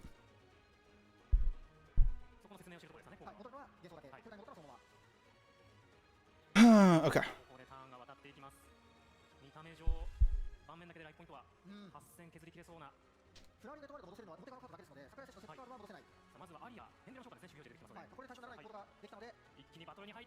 Nice game.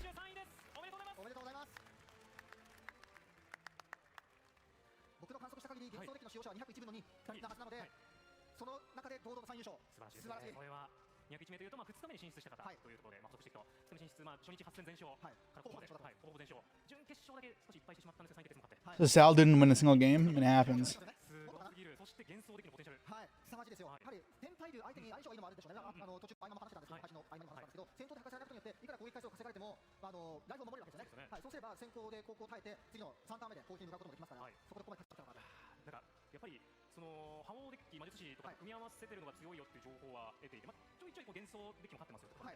Okay, let's keep going.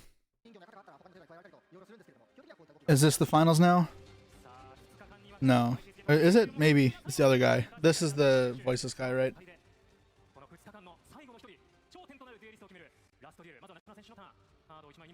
The 3. Ass. Is it a brick or is it a lab?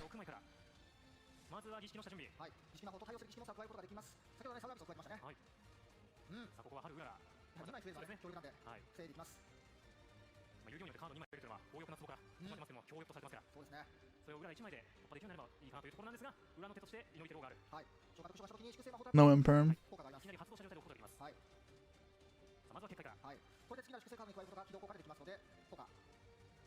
Cosmic, maybe?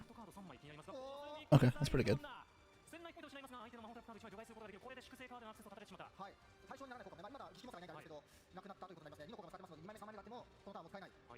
Opponent made him start his own tempai. Okay, that makes sense.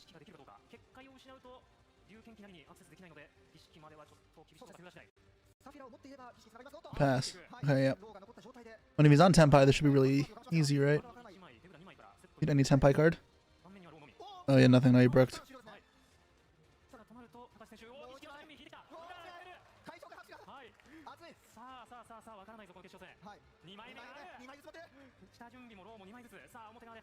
I'm just gonna get cosmic again.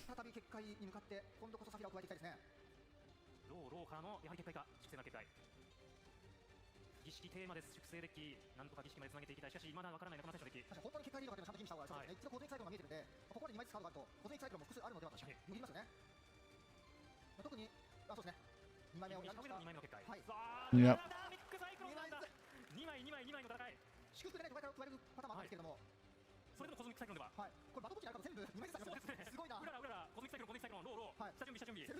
Voices guy's good. He's playing well. Yeah, I'm not seeing mistakes here from the Voices guy. I mean, the Tenpai guy hasn't done anything, so.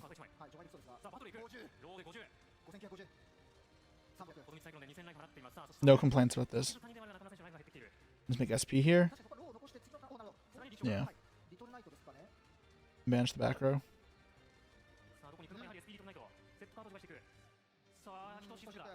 And now SP's like pretty good versus Tenpai.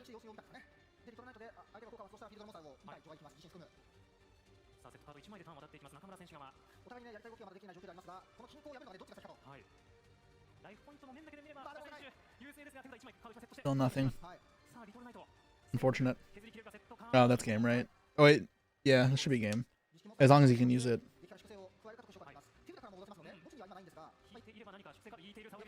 Yeah.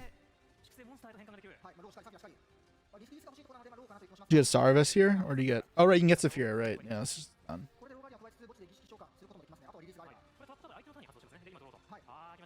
Extra, really good top deck. Even though he was already in a really good position, so I don't think it matters that much.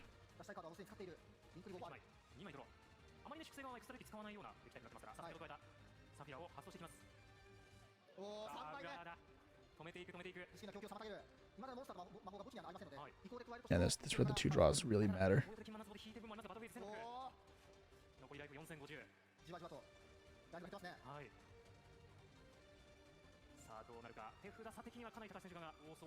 So this is where maybe having the Sarvis would have been better. Because if you have, I mean, obviously you don't know you're drawing Extravagance.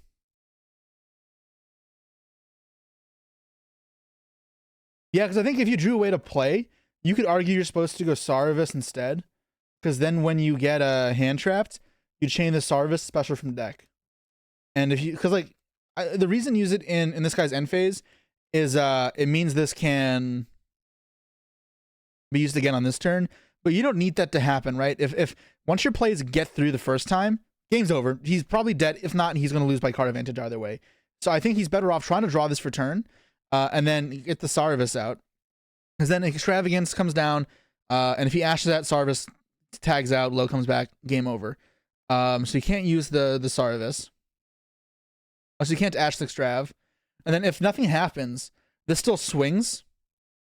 And then Sarvis bounces, and then next turn, whatever, he uses effects or whatever, he'll bounce it back, gets ashed a 3rd time. And then, like, at least it's a bit better. You still have the Sarvis in hand. It also just gives you more draws for the Saphira. It means if you had a second Saphira, like off the Extrav, it would have killed him. I think that was probably what I would have done. I want to get the Sarvis. Or waited to draw for turn once I saw the Extrav. Because you clock him way faster, right? Like the extra 26 would have been a lot.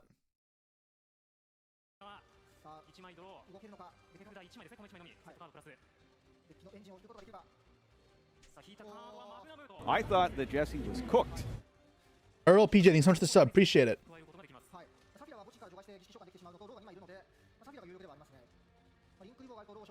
I mean, it's all like reasonable targets.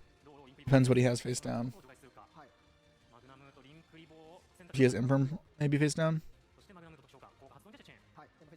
He banishes both.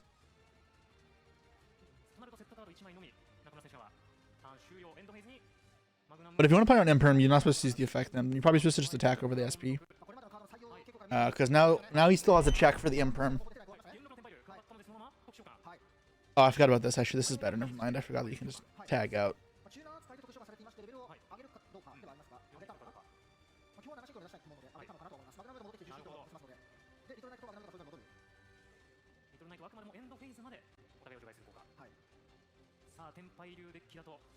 And you can use the effect here. What does it do? Get a search. What's the guarantee of search? I don't know if this is good though. Play around drawing Ash for turn, maybe? I mean, it's respectable, I guess. Wait, hold on, what? Oh, he... Wait, I'm so confused. Oh no, this just sets it from deck. He set it from deck. That's fine, never mind. I forgot this can set from deck. I'm being stupid. Still getting used to the Tenpai cards. Like, this here's where the Sarvis is so, like, the pressure of the Sarvis is just really, like, dominating. It's going to be extra attack points as well, but, yeah.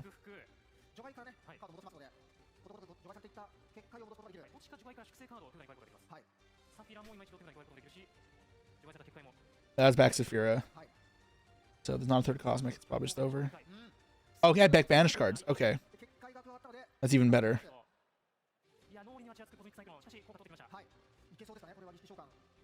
I mean, this point is just over, right? There's nothing you can do. Assuming he has any card to tribute. Yeah.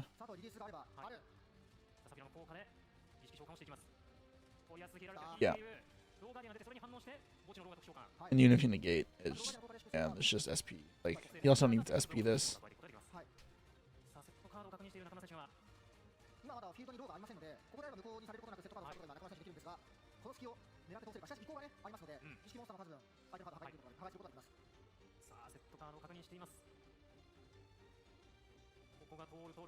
Continuous is very good top deck. He had a lot of good top decks, to be fair, but yeah, it was very good.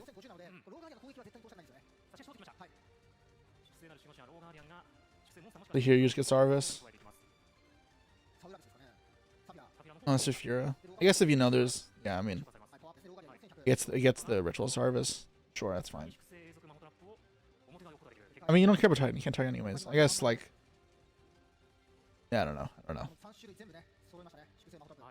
You're just gonna kill the back row now.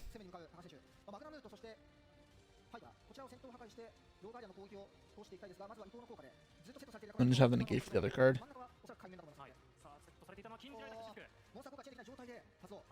So negates that, yeah. So now he can resolve the spell, be able to resolve still, so I'm playing around that. He can re-ritual though. Get a new one out, so he can't use it again.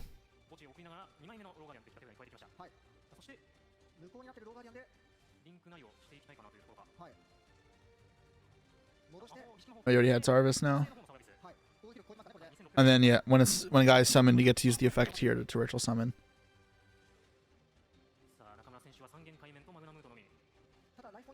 You tribute of the Sarvis for the Skull Guardian. Or Skull Guardian for Skull Guardian. Or Skull Guardian for Skull Guardian, but still, yeah, it doesn't matter.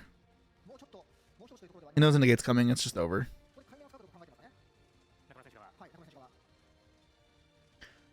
Whatever happens, you just attack. It's game.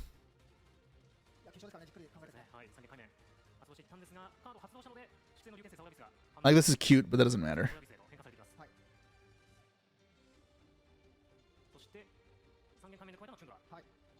Like, yeah, the extra body there is really, really good, but obviously he wins either way. So just, yeah. Alright, it's just overkill. Okay. Just attack, dude.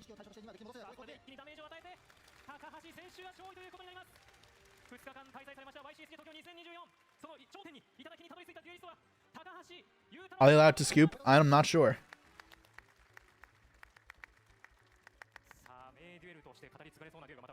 That was the whole thing, right?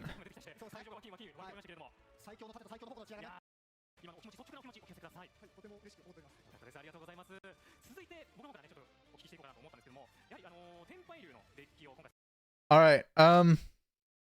Honestly, I was hoping for better games. Those were not the best games. And we barely saw new cards. But the Voices player played good. Senpai player didn't do anything. His hand sucked. And the other two players, the Motives player played fine. I played slow though. Oh god, this was not the best to watch. The Salad player and Snake player did not play very well.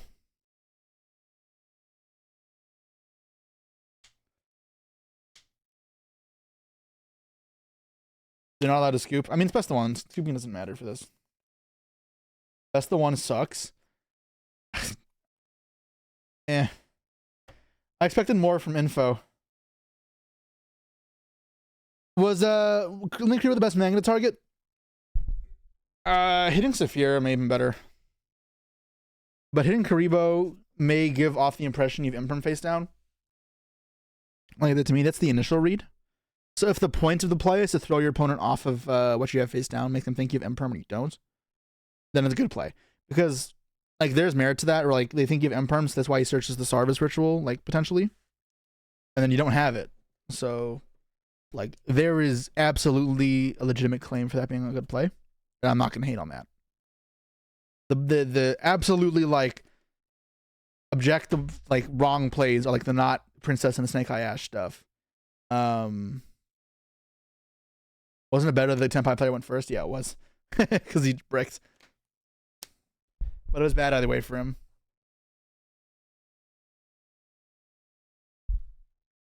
Nah, I think we're just good. We're okay. All right. Are there any top decks in YCS Japan? Does anyone have like any lists? Does Road of the King maybe have?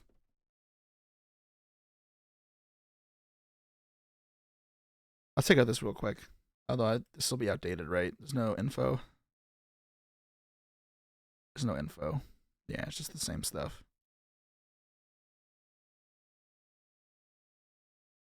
More of the same.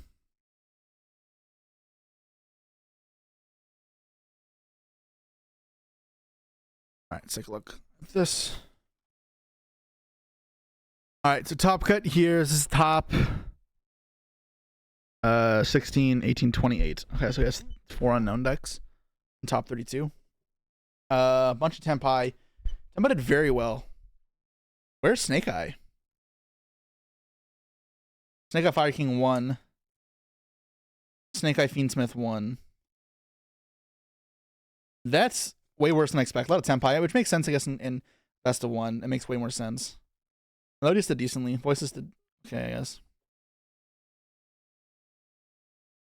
So this deck here, this looks pretty standard.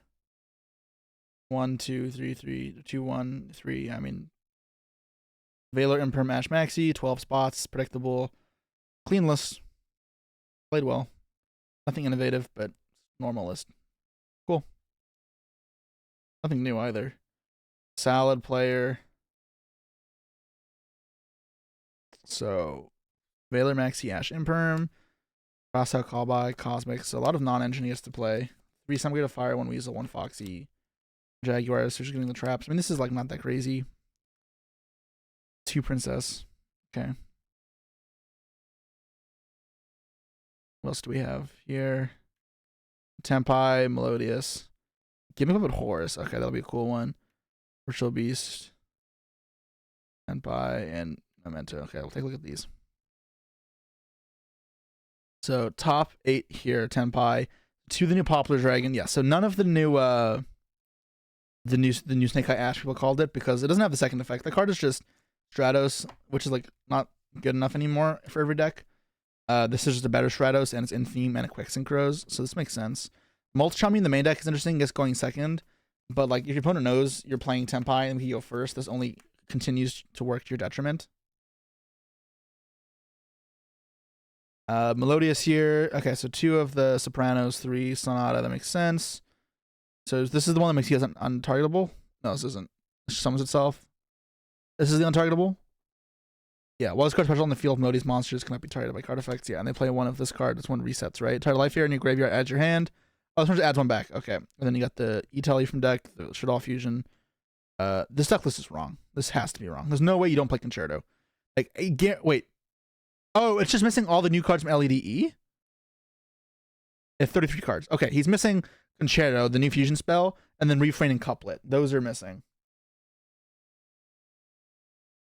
Yeah, he's missing all the new cards. He's missing all the new cards from LEDE. So it's missing... Fill in all the blank spots with the cards that came out in LEDE. Gimmick Puppets. So this new card, target monster control the number of gimmicks control to control them. A solid trap with horse cards. Could be kind of bricky, but it seems pretty good. And an FTKs, right? So this should just FTK your opponent. Then off hand traps. I mean, this card's good. This card's really good. This card's okay. This is what you expect to give me a puppet deck to look like, right? Just a bunch of give me puppet cards, 3 field spell, search field spell. Maybe you play more horse cards in the future. You have space for 1 draw for cross out, I guess, for FTK, and then 9 hand traps, so 10 hand traps total, then in Team Max E cards. Sure. Runic Stun. Oh, never mind. This is a cool Runic deck. This is Cancer Runic. Okay, let's not look at this. Ritual Beast did well. So 3 of this new card. On special ones return, discard it, and then immediately normal summon a guy. And then, if you gotta be short about a card effect, banish instead. This card's banned special Ritual Beast from your deck. Yeah, this card's crazy. In Nemesis combo. Colossus. I'm guessing best of one, it can be okay. This card's also new. Your opponent control each 100 attack for each different type among Ritual Beasts. Real Ritual Beast in your hand, add a Ritual Beast different type to your hand, then discard a card. Okay, that's pretty good. And then you can change battle position of a monster. Ray lurking for the Runic Stun. This seems cool. I mean, you can do a bunch, right? I mean, only 1 Steeds. You get Steeds Bond and then call it a day. So you get Steeds Bond this. And then you pass, and then you try to get to Colossus. How do you get to Colossus? You get this, right? I mean, it doesn't do that much. It's just this card, Guy Paleo. So you just get a bunch of searches for this, and then some Guy Paleo. It's a non-much return, right? The Herald of Perfection. Yeah, so just summon this with one of these and call it a day. That makes sense. And then, yeah, you can go this into flag, into Colossus. Okay, so you can go Colossus, this, Steeds. I mean, that's going to win the game every time. Tenpai. So one of these for the search makes sense. Playing 1 Fedora. Desires, 1 Desires. Okay, 1 Prosperity. Interesting. I'm scared of banishing this if it's a 1 of Desires, but he plays 1 Desires. Poly. I've not been liking Poly right now, but I guess otherwise normal. Samurai Destroyer for Ubel.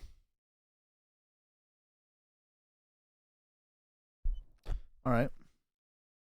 Mementos. So one of the new fusion sheep. And then one of the new... No, this is the sheep. This is Mace. Okay, so one of this... It is still 1 sheep, but... Alright, really playing... This card actually good. This card seems bad. Darkblade makes sense. This makes sense by 3 of. This card makes sense by 3 of. There's 1 of to search. Fusion spell's broken.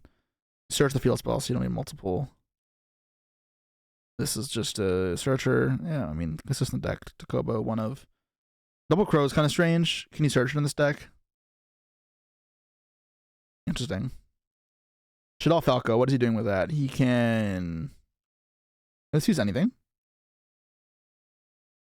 Oh, what the fuck?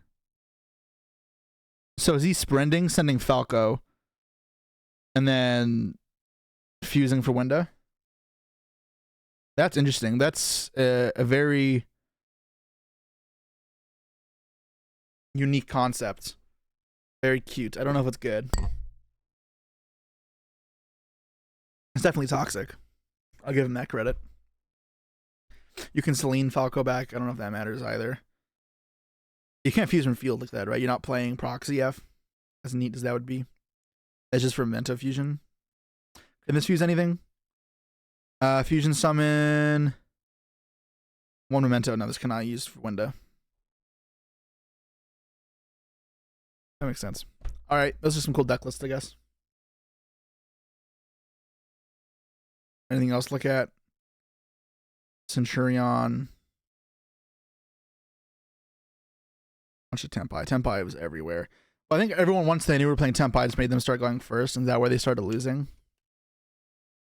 Because the Tenpais are just everywhere at this point. This seems cool. Look at what's this. Volcanic deck. This looks based. The Fiendsmith cards, that makes sense. And then Snake Eye cards. 3 Poplar seems kind of wild. 3 Witch makes sense. 3 Bonfire. What is this card? That's the Fiendsmith card. Both Traps, kind of strange, but this seems fucking broken. This guy is cooking. And Snow. I'd probably play Thrust in here because you can Thrust for this card, right? Yeah. Which can then special summon.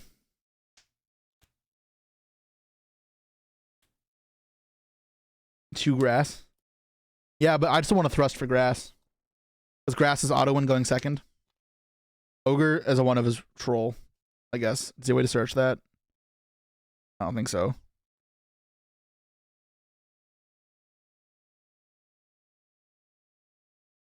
I say thrust for grass W, but that's what I do in Master Duel. Like, it's legitimate.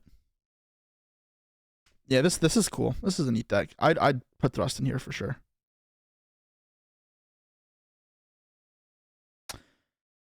Fire King, Snake Eye, more standard stuff. Gimmick. Where's Yubel? Yubel just shut the bed, huh? Valence, of course. Exo. Standard Exo. Yep, this guy's not changed his deck in a year.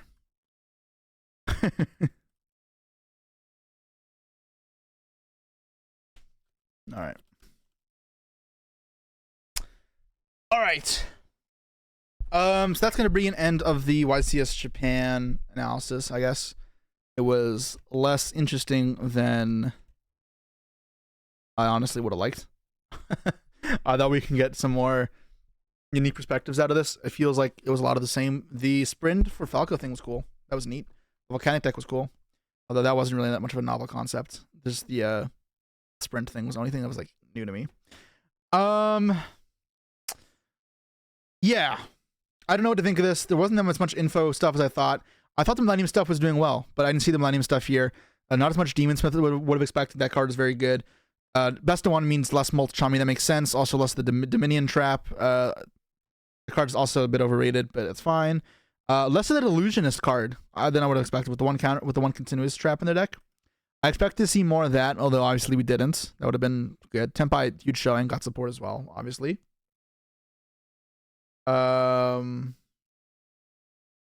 Anyways, that's gonna be it for now, guys.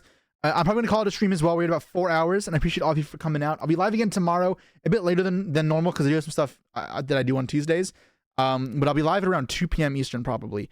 So check back in 2 p.m. Eastern. I'll get a nice stream in. I have a case of LEDE to open, so we'll open the case of LEDE. We'll play some more Master Duel, and I'll see you guys all then. Thanks for watching. Peace. All right.